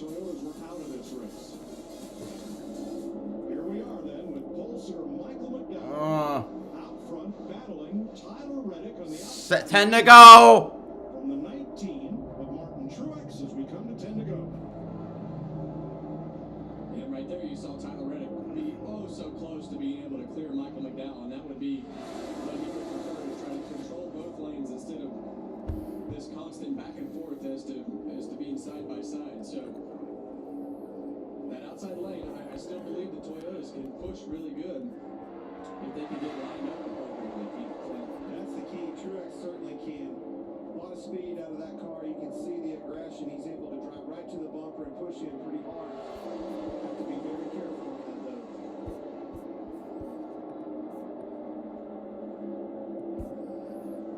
That outside lane seems to be able to stay more consistently lined up. I think with the big runs that Brad Keselowski and Noah Gragson keep getting, and right there you see Brad is able to actually clear Tyler Reddick, but he's going to stay down low, stay with those Fords for now. But the thing that Michael McDowell has to be careful of as we get towards the end of this race is doing what he's been doing, and that is getting too far back. Dowell going to block the high lane. Can kind of snake through and get to the top side as we Gap opened up almost, but McDowell doesn't get sucked in. He just goes to the kind of 3/4 down to the bottom. The outside lane, Chevy's lined up right behind them, ready to bounce.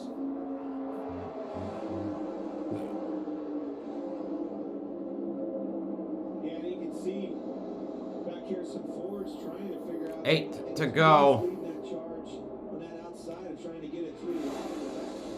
Now that they've sped up, I mean, think about it. Earlier in the day when we had those outside line that could drive at the front at will, those running 54-second laps. We're running 50 seconds. Come on.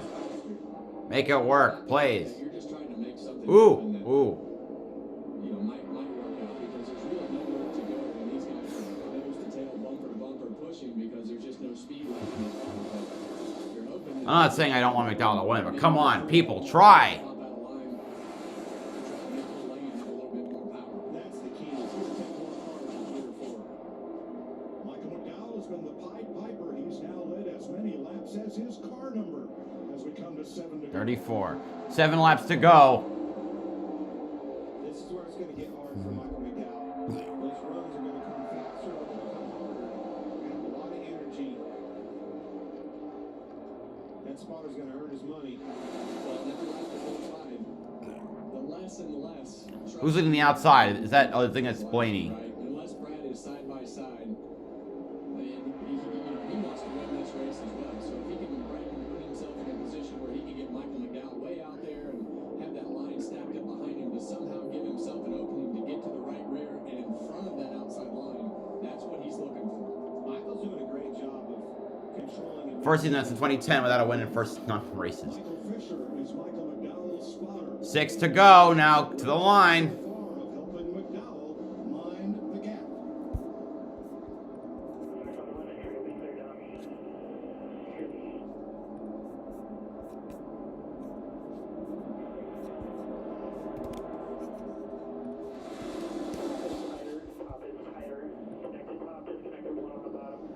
Chase Elliott's joining the outside lane now. Ooh. Reddick almost forcing the 34 down. Outside lane that's looking a lot stronger than it was a few laps ago, I think. Talking about Chase Elliott trying to drag some cars with him way up on the outside. But it remains McDowell versus Reddick. Outside lane faded hard. When those cars Damn. are jumping out of line and shifting lanes like that up to the top side, that's when the momentum of these lanes. Here comes Van Gisbergen. More and more cars that have to go up to that. When Harrison bails and goes to the middle. Gaps, the more it kind of pulls the back forward, and then that's when those accordions start to happen in the middle of the pack, and it changes. 5 laps to go at Talladega. Whoa! That's a big run. Blaney pushing hard. And Elliott also pushing hard. And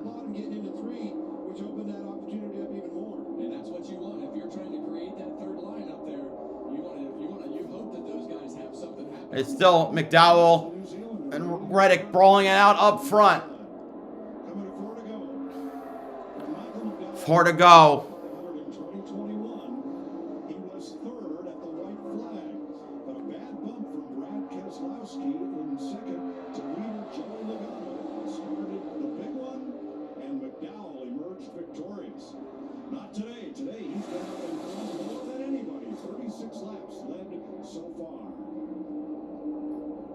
You can see him getting a little more antsy.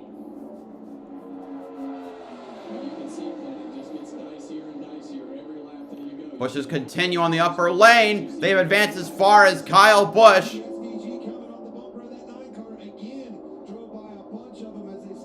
Anyone gonna go with him? Anyone? Come on.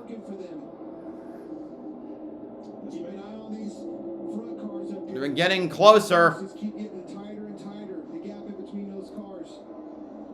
3 to go. We expect the pack's just going to keep getting tighter and tighter until eventually it spits somebody out. 2 to go or 3 to go here. It's time for somebody to go for it. If you're riding back there, Feel my heart. you gotta make something happen. Who will jump out in front of Andy's? Here comes Kyle Busch. And here comes Ty Gibbs. He's been knocking on the door for a win for a while. Barry goes to the middle groove.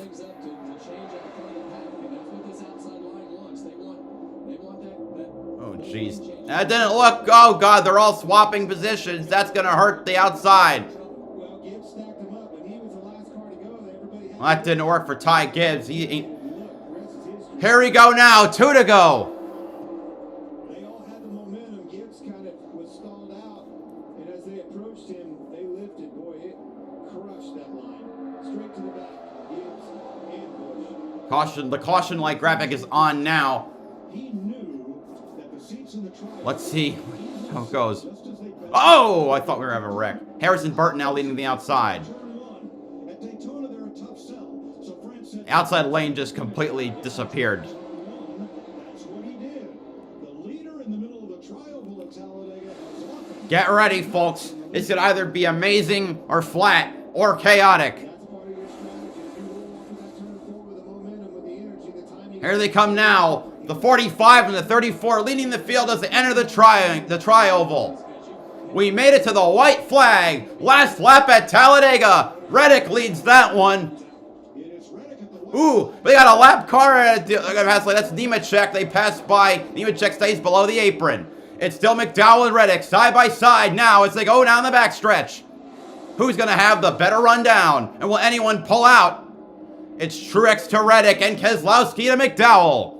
Keselowski as well. Inside lane seems to be functioning a little better as McDowell is pushed clear of Reddick. Braddock now in second spot. Gregson in third. Or does he have a chance to win this race? Off turn 4. Here they come now off the final turn. Just a trioval to go. Keselowski goes high. So does McDowell. Keselowski goes down low. No! Oh, McDowell wrecks. Here comes Reddick to the high side. They're going to end under green as they crash behind him. Reddick wins at Talladega. Huge wreck here, guys. Reddick. And the whole field collapses. Brad chokes it. Unbelievable. Wow. You know, the one Toyota that was leading the pack when his other teammates collapsed, Reddick is going to save it for the Japanese brand. The only... All right. Reddick becomes the 7th different winner of 2024. Michael Jordan will get to celebrate as car owners. It'll take a while to get the list of cars involved. Reddick first, Keselowski second, Gregson third, Stenhouse fourth, Bowman fifth, Alfredo sixth, Byron seventh, Gilliland eighth, Hemrick ninth, Burton 10th. Second driver to win at Talladega. And this becomes the 33rd Talladega Cup race. And in a last lap pass,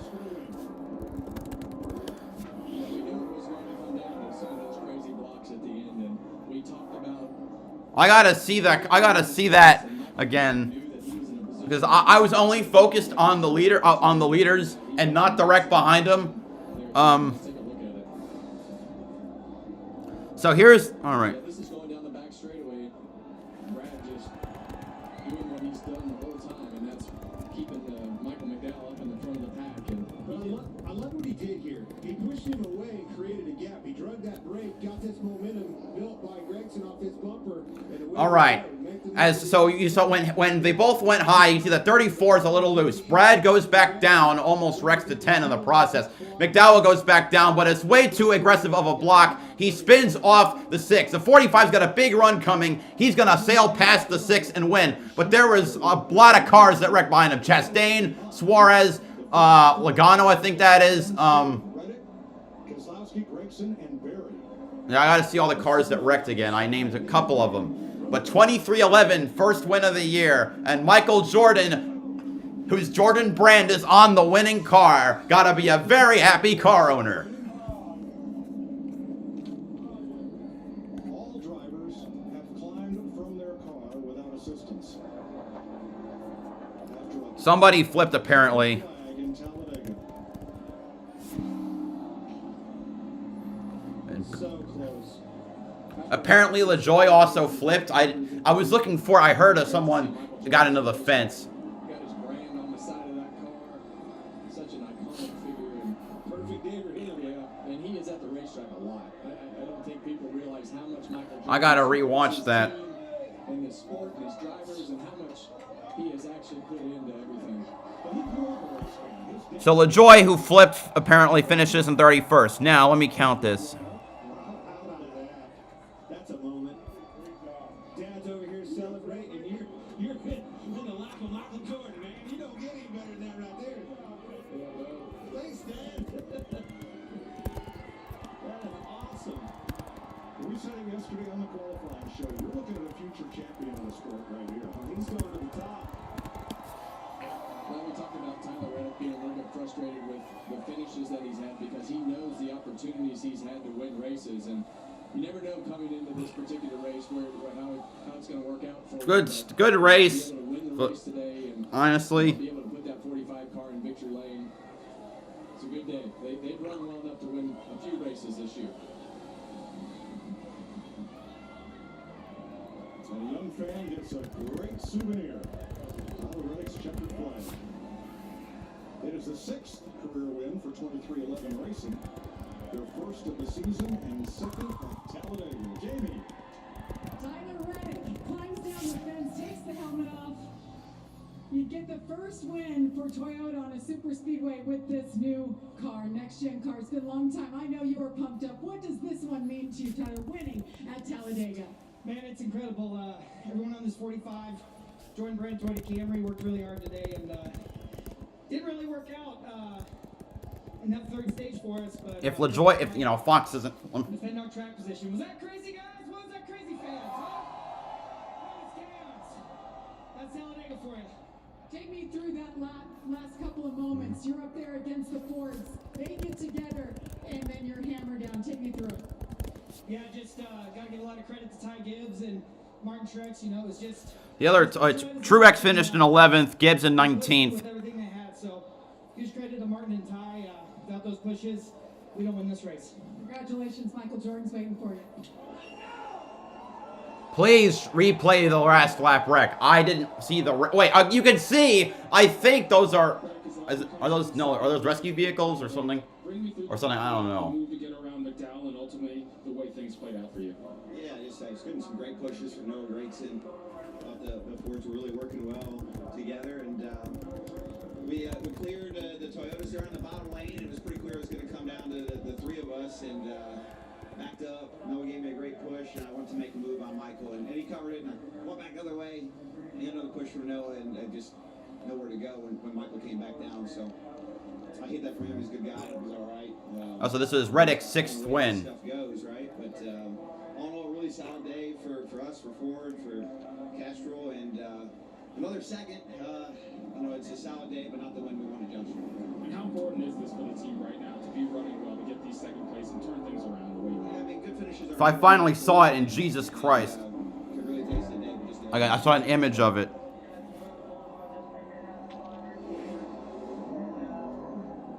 Brad Keselowski came so close as the race ends under caution. Let's have another look. Thank you. Finally. Turn number 4. Well, Brad described it pretty well. Michael went up to block. He knew that this was his opportunity. McDowell just made a block that was way too aggressive. Of Brad's car right there. Tyler Reddick never lifted. This is 7 here. Finally! No! That's out of view! Come on! You gotta be kidding me! Like, how do you screw that up that bad?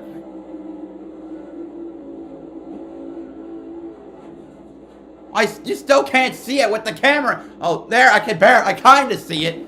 Fox, how do you... Kept driving it across the line. That's how he ended up unofficially 14th. Well, I promise you, he had his eye on that start-finish line. If you keep your Oh, finally. you're gonna let off until it's sideways. Please. Uncontrollable.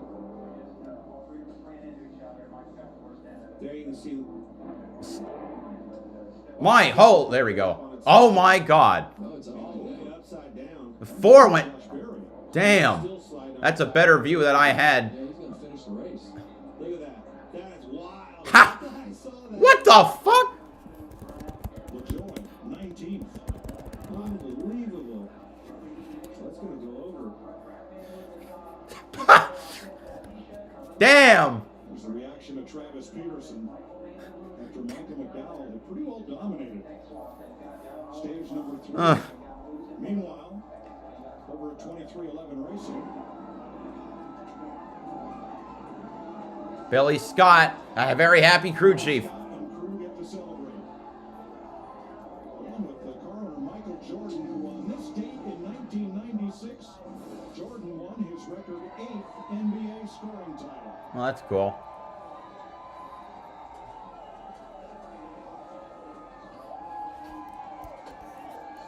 You ready to go, Tim? You want to go, Tim?